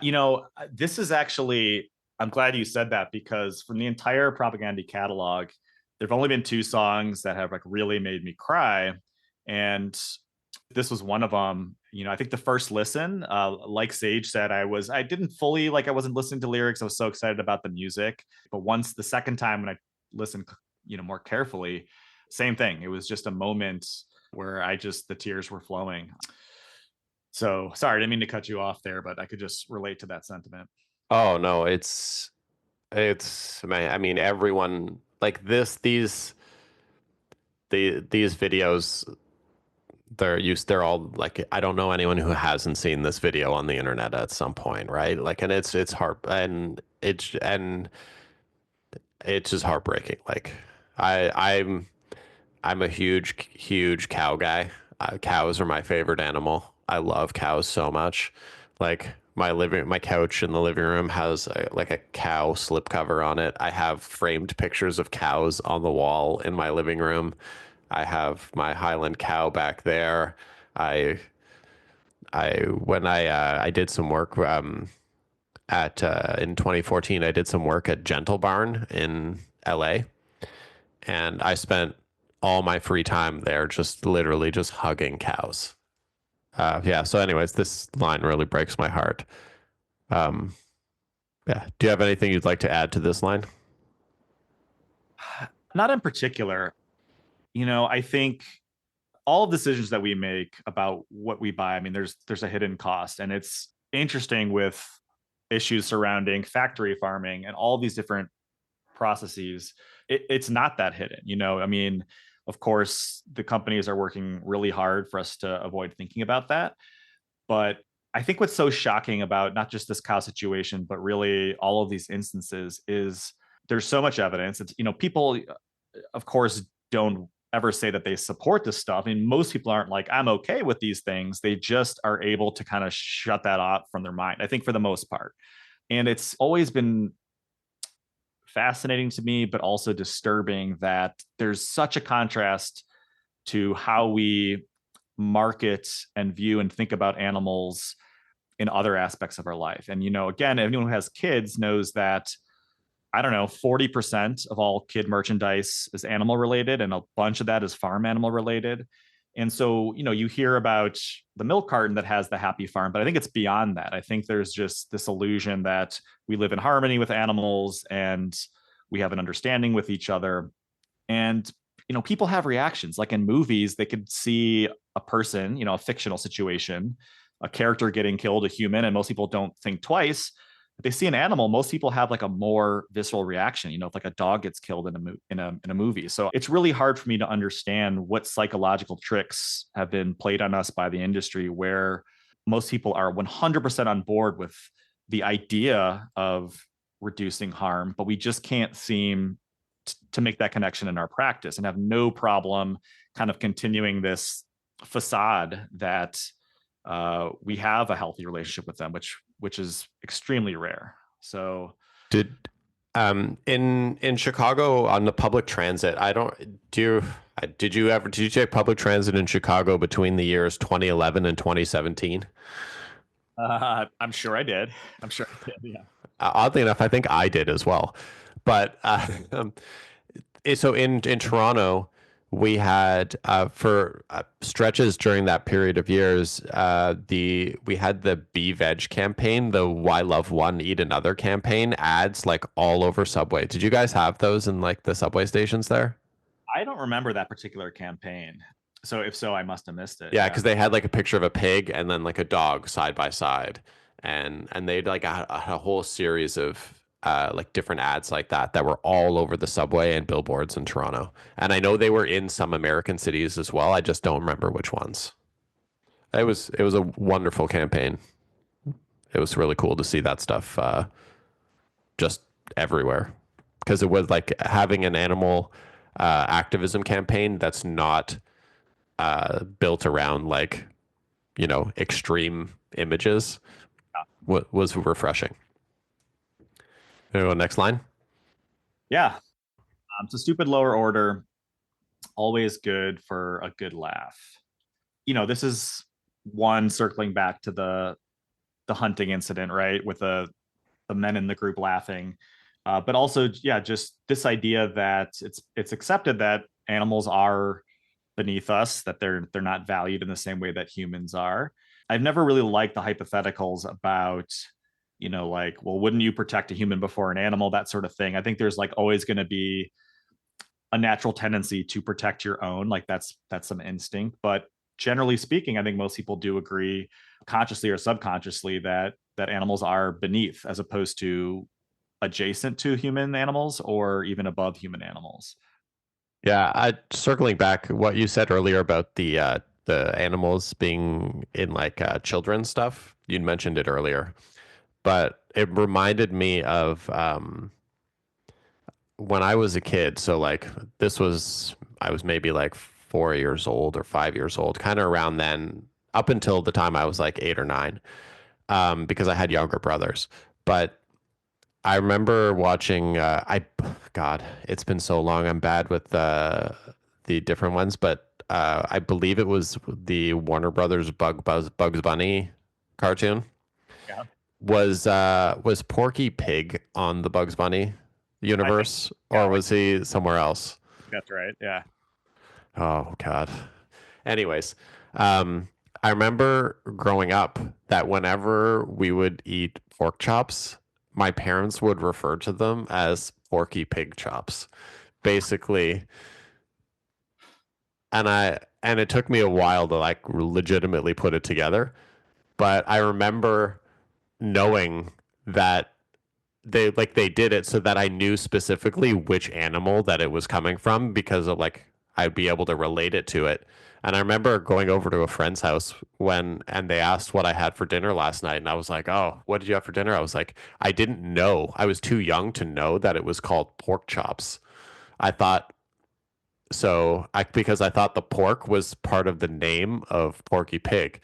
I remember when I said, oh, we had pig chops. And I remember the way they looked at me. And I felt like, oh man, I said something wrong. Yeah. I felt like an idiot in that moment. It was awful. But anyways, thinking back, I'm like, man, I can't believe they used to call them Porky Pig chops. I mean, it's the same thing with like, barbecue spots that make all kinds of pig pork puns, in their names or whatever. I will say this idea of the assumption that humans view animals as less than, it's not always the case. And that's not just in the vegan communities. I actually, thinking about this episode, I hopped over to Greg's other podcast, shout out Classical Ideas podcast. And I listened to one of the episodes about Jainism, where he interviewed, I believe it was an American Jain. And, there are a lot of cultures where it's integral to respect animals as equal and to not create any harm. And of course, in no way am I even close to an expert, let alone knowledgeable about Jainism. But, you've heard examples like always wearing a mask just to make sure that not even like an insect or a bug would accidentally be inhaled, or sweeping the sidewalk to make sure that a bug would never be stepped on. So it's inspiring to know that there are, religions and cultures out there who have been for a very long time. We're talking thousands of years, and continue to value them as, an equal or higher order. Do you have Loving Hut restaurants out there? Say what now? Loving Hut? Yeah. I don't think so. No, maybe that's only a California thing. I thought they were outside of California too. Oh, it's just a chain of restaurants that are everyone listening, I do not remember the name, but it's all of a chain of vegan restaurants that are connected to a specific religion thing. And I can't tell you which one, but so we have one in Toronto called Green Earth, and then there's one, I can't remember what the one in Brampton is called, but then there's a number of Loving Huts all over California. And when I lived in California, they had the best green cake. Like a dessert, green cake for dessert. It was awesome. I can't remember what fruit it was, but it was like a different fruit that made the cake green. Oh, nice. But I can't remember specifically which one it was. Okay. Do you have anything else to add for that one, or do you want to move to the next line? No, we can keep going. Okay. Debarked, declawed, defanged, dehorned, wings clipped, toes cut, branded, teeth pulled. This is a horrific line. Everything in this line is bad. And I would go through, if people out there are getting their dog debarked, that is horrific. Do not get your dog debarked. You're not going to have your child devoiced. Don't have your dog debarked. Simple. I mean, every single one of these procedures, the purpose is to just, serve human interest. That's the worst. I know when you adopt a cat from the Humane Society, they make you sign a contract saying you won't declaw them, which, I mean, there's obviously no way that anyone can follow up on that, but it's something. So, the song, it starts with this personal narrative, and then it kind of zooms out a little bit with the stupid animal lines. And here we have this sort of really terrible climax. And then we get to our last line: farewell, despair, and booze-fueled rage. How do you do, soon to be emptied cage? So I guess I'm going to bring it back to, do you again view this as Chris just kind of summarizing the whole experience and waiting for the animal to perish? If I'm going to reference my vague memory of Chris's Q interview with Tom Power asks him, how do you deal with all this? And Chris's answer was, drink. So probably this is again, but I don't know. Yeah. Well, it's also what I wasn't expecting talking about all this is, we'll get to the music soon, but of course there's this major contrast between the tone of the music and the tone of the lyrics. And Yeah. going through these line by line in like a sonic vacuum, essentially, just it's really hitting me now, even though I've heard the song, hundreds of times, just how brutal all of this is. There's still about 60% of US chickens are in battery cages their whole life, no bigger than a sheet of paper. Oh, And if anyone's listening, the book Eating Animals has a very good diagram on the inside of the book at how much space that one of these chickens has to live in their entire life. So the book is called Eating Animals by Jonathan Safran Foer. yes, and I recently kind of like was curious, sort of, checking up on that particular statistic. And you can find like square inch measurements on like, the USDA and FDA website. So it's out there. We still have 70% of pigs that when they're pregnant are in gestation crates. So that's right. They call it a crate, but it's a 2 foot wide cage essentially where they can't turn around. And they're like that, day and night. So there's still widespread cruelty happening all the time. But I do think, that despair, that booze fueled rage, like I hope it can be countered with some optimism. I know we mentioned, a couple instances where there's progress. This issue of 60% of chickens being in these battery cages is still horrific, but this is a major, major improvement from even 15 years ago. So because of state bans, so for example, in 2010, only 4% of chickens in the US were certified cage free, which again, we still know is problematic. By 2023, 38% were certified cage free. And so that is a massive, massive jump. And that's almost exclusively because a handful of states basically banned the practice. And, we already mentioned Germany and France banning chick calling. So one thing I like to think about is for people, myself included, who are struggling to completely change or even, slightly change their eating habits, there's other ways that you can help, right? You can be an activist supporting legislation. You can throw your money at places like Legal Impact for Chickens, who are working to sue factory farms, because, generally speaking, there's been a lot of progress. And I know in the vegan world in general, I think you mentioned the more militant approach of kind of all or nothing is still important, but I think there are a lot more easier points of entry to a vegan lifestyle. I know there's I don't know how you pronounce it. Is it like the Veganuary? The Veganuary, yeah. I guess that's Veganuary.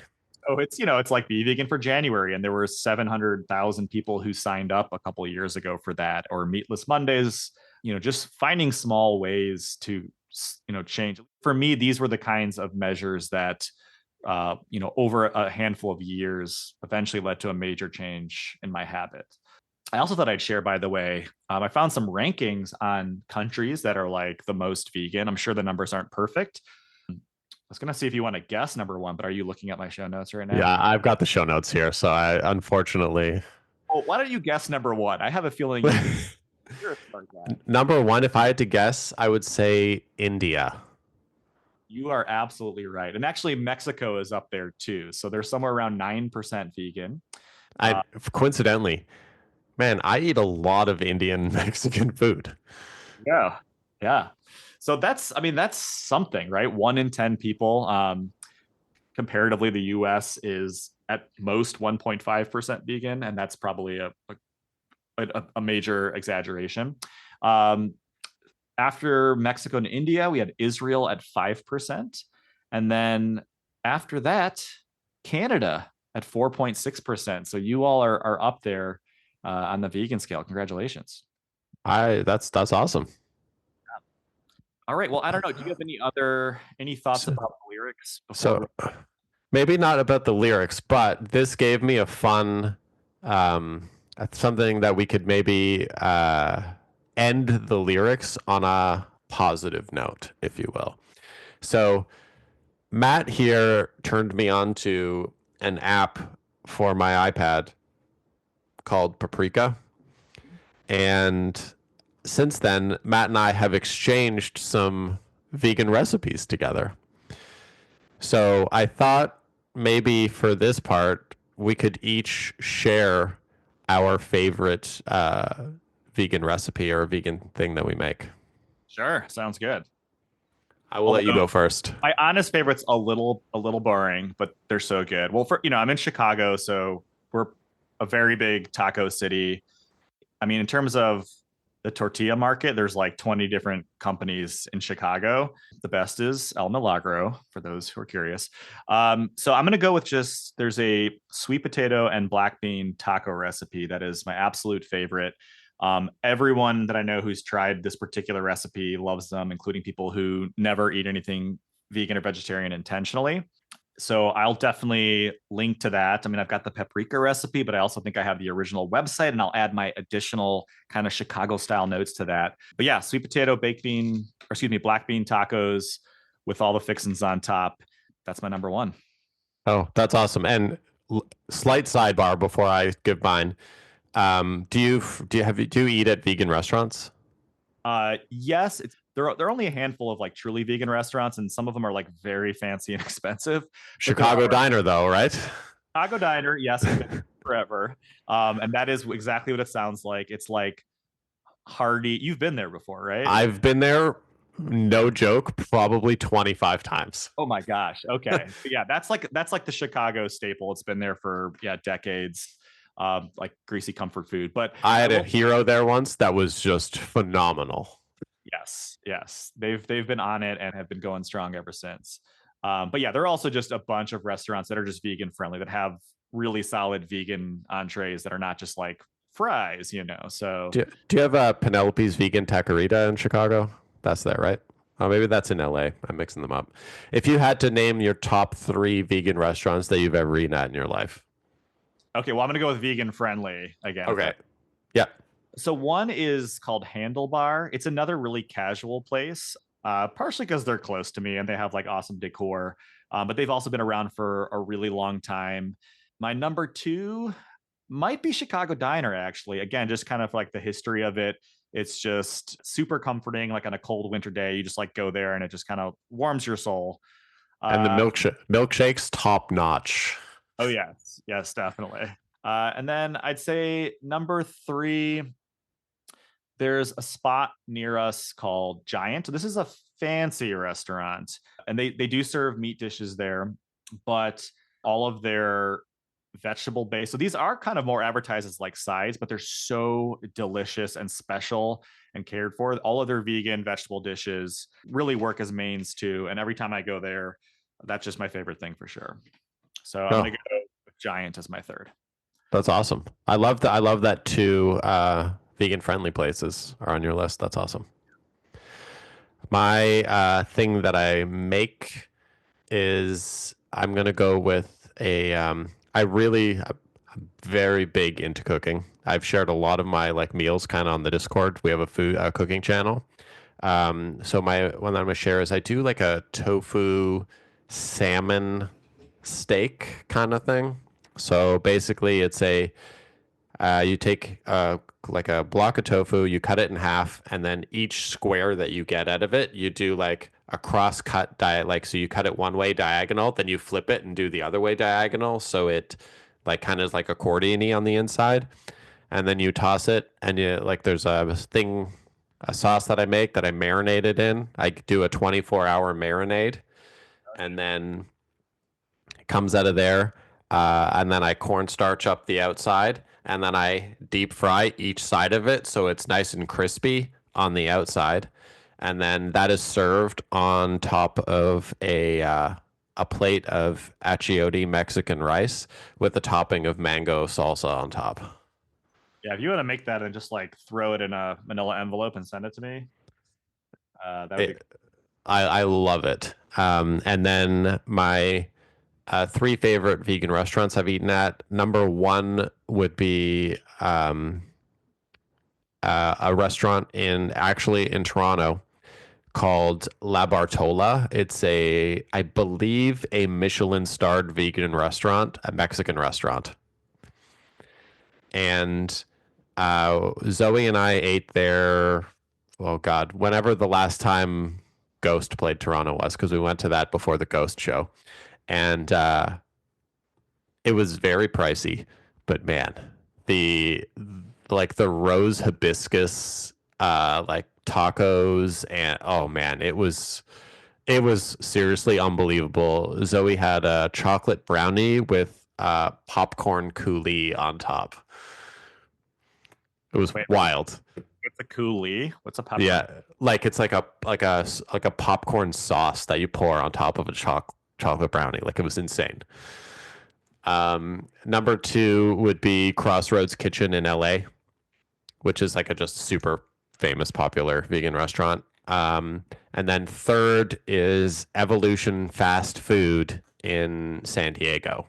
When I lived in San Diego, they have a buffalo chicken, vegan buffalo chicken sandwich that is, I've never had one that's even come close to rivaling their like just greasy burger sandwich. It is by far the best. If I had to pick a four, Chicago Diner.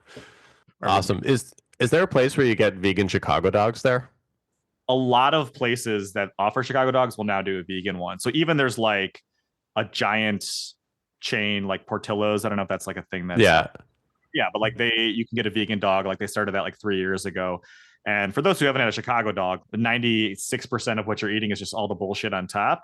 So it really translates well. We like make them at home all the time too. But I'd say, I don't know, like maybe 1 in 3 like restaurants, where sit down restaurants that serve hot dogs will have a vegan option, I would say.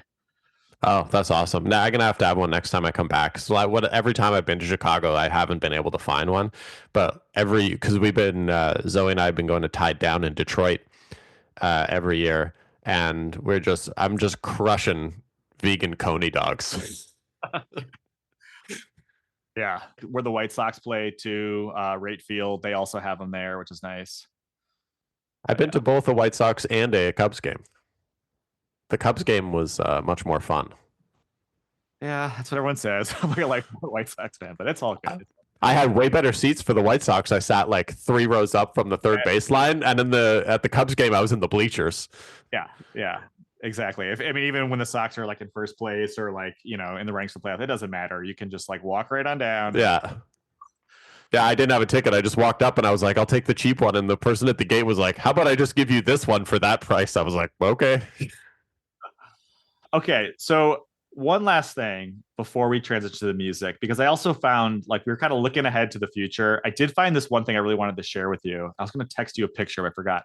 Have you heard? I don't know if this is like famous in the vegan community, but have you heard of a publication called Our Dumb Animals? No. Okay, so somehow when I was like, reading about the song, I'm sure the stupid title had something to do with it. I found this publication that apparently in some form made it to like, I think the 1960s, but it was first published in the 1860s in Massachusetts. And the title Are Dumb Animals, from what I understand, dumb was referring to the fact that animals don't have the capacity to speak. I guess that was like an appropriate term for that. And this is sort of like pretty early American animal advocacy.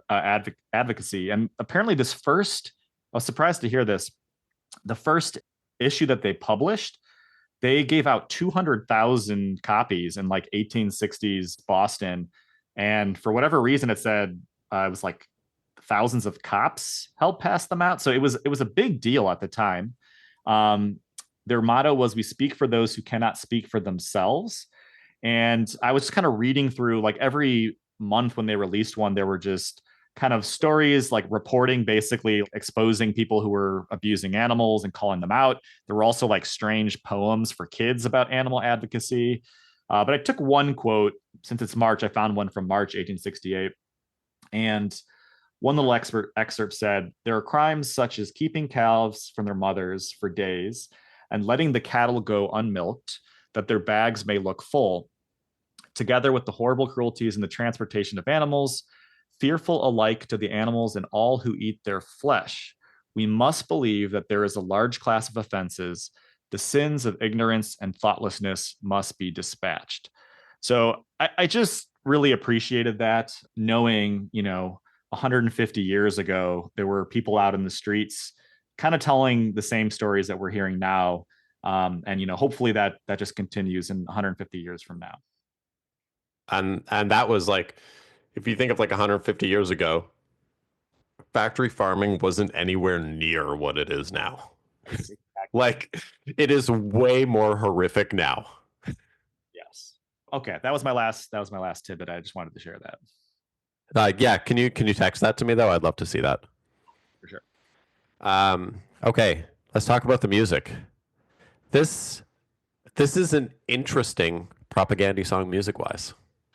And I think, I mean, I personally, I love how the music and, like we talked about it, and the words, just kind of the juxtaposition between the two, because the music is beautiful and it's so like peaceful, and the lyrics are anything but. So I like how that was done. Anything stand out to you? Yeah, I mean, I totally agree. All the clean guitar, it's very dreamy. Like I feel like this is definitely a Todd centric song. During the verse, there's repeating parts, but there's very kind of jazzy runs up and down the bass, where that clean kind of major chord feel for the first part of the song really feels very much like a dream or a flashback. And of course, it progresses. It's also interesting, the first chunk of the song, which has that almost, I don't know, like hair metal vibe to it. I was curious if that was just for fun, or if it almost, I could see it being like the type of music that some of these hunters might love. Again, that kind of like a little bit cheesier 80s, 90s, like glam rock metal stuff too. So it starts with that kind of dissonant, over the top rock, and then all of a sudden comes right back down to the dreamy, clean stuff. He's got unbelievable clean guitar tone. Oh yeah. It sounds so smooth. I love it. And then one thing I did want to highlight lyrically, I mean, not, but the way when the song changes and his vocal delivery of "stupid chick on the conveyor belt staring at her severed foot," to me, the delivery of that line is what is like the cherry on top in the song on how that happens. Yeah, it's like I listened to this song today alone probably 20 times today. So, and just every time I listen to it, just that line, like it doesn't get old. Like every time you listen to it, it just hits you. And so well done. Yeah, and it's like certainly a song that if someone, so like Sage, who didn't really have a background listening to Propagandhi, like if this was your first song, it would be a really strange entry point into their music. There's bits and pieces that are reminiscent of other songs on that album, I would say, but there's very few songs that kind of sound like that. Even, other songs that have clean guitar, they're maybe more aggressive, or they're more atmospheric with some of the stuff that like B would do, or like, the verse of Coach's Corner. But this one, like you said, that really sweet, gentle tone that's kind of doubled. It seems like it was an intentional choice that really followed the theme in the lyrics. Yeah, it's musically a very different, but like insanely well pulled off.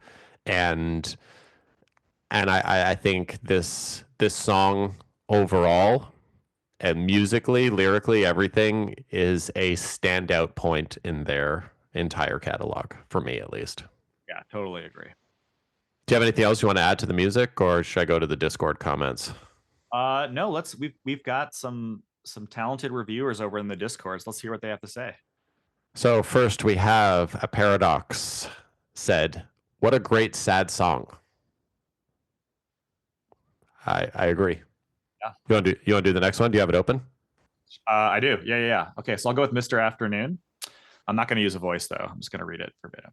I like the contrast of the intro and the clean tone. Guess it wouldn't be appropriate to call it buttery, silken. It's nice. When it came out, it was such a striking departure tonally, but it really ensures that the lyrics are clear. Not a banger, but that makes the message more impactful.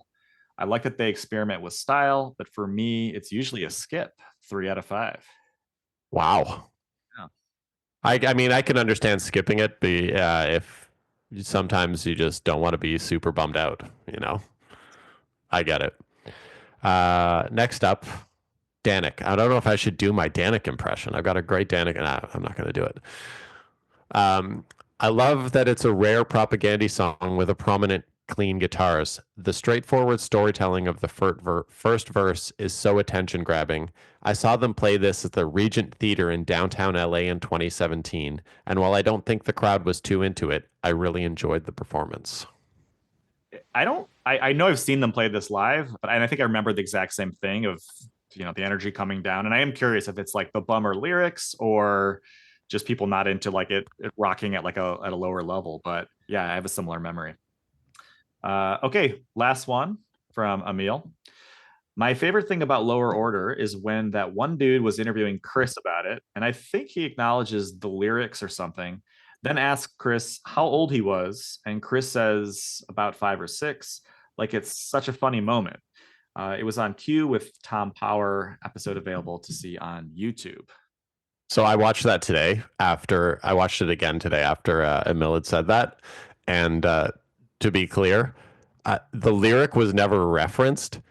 The song was referenced. And then Tom Power said, because Chris wasn't, he wasn't really being talkative at that point, and he asked him the question to try and get Chris to actually elaborate more and actually talk about it. So that's and to give the listeners more context, because everyone that knows Propagandhi knows that it happened at 5 or 6 years old because we all listen to the song. But Q is a very, very popular show, like a national institution in Canada.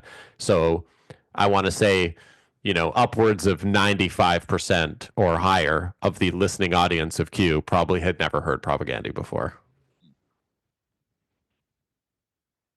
All right, that's our last one, right? That's our last one. So if you had to give this song an overall number out of 5. Okay, so this is on the Propagandhi scale, right? On the Propagandhi scale, yeah. I'll go with funky bean burgers. I believe Chris prefers those over the new fancy Impossible burgers.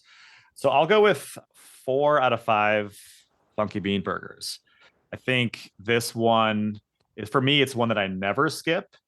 And I can enjoy it, I think, independently musically, but also it's a song that is always kind of in the back of my mind when I'm thinking about any of these choices that I make. And whether I agree with the approach of, exposing the listener to so much violence or not, it certainly has the effect of, making me continue to rethink and reshape my opinions on the matter. So I always appreciate that. Yeah, I feel very similar. I'm going to give this song a 4.5 out of 5. This is one of my favorite Propagandhi songs. There's, in fact, only 2 songs that I like more than this song. Guess what they are? Oh gosh, I feel like you've ranked these at some point. Oh no, give me a hint. What is it? Victory Lap, one of them? Like no. Album? Oh, okay. Empires and Less Talk. Okay, so I'm gonna go with. Oh, I should really know this. Okay, from Empires, I'm gonna say, with friends like these, who the fuck needs COINTELPRO? Nope. Damn, was I even close? What was no, that? It's same theme as this song. Oh, was it the one that we just did a cover of? It's Purina Hall of Fame. Oh, okay, gotcha. Oh, same theme as this song. I thought you meant yeah. Okay, gotcha. And then you said the other one was from Less Talk? Yeah. All right, I'll go with Nailing Descartes to the Wall. State Lottery. All right. Oh, that's right. I did know that. All right. Okay, well, glad I made your top 3. And yeah, thanks for pushing me to do this. As challenging as expected, but like I said, I think it's therapeutic and helpful. So I just appreciate you taking the time to bring me into the fold here. I really appreciate you coming on the episode. There's no one I would have rather done this episode with. And I'm gonna go ahead and say that I'm not familiar with the actual stats. Greg would know this, but this might be the longest episode that does not feature Greg at all. Right. Like, I don't know if it's a good thing or bad thing, but it is our thing. Like, we've been recording for 2 hours, and that doesn't include your interview. Yeah. So yeah, so this is maybe the longest episode that doesn't feature Greg. So well done. Yeah, you as well. Thank you everyone for listening. You can follow us on socials. Oh God, Greg usually does this part. I don't know. Propagandhi Pod at whatever. Propagandhi Pod at Gmail. I think that's the email address. Send Greg a message on social. Whatever. No one's listening. Have a good day, everyone.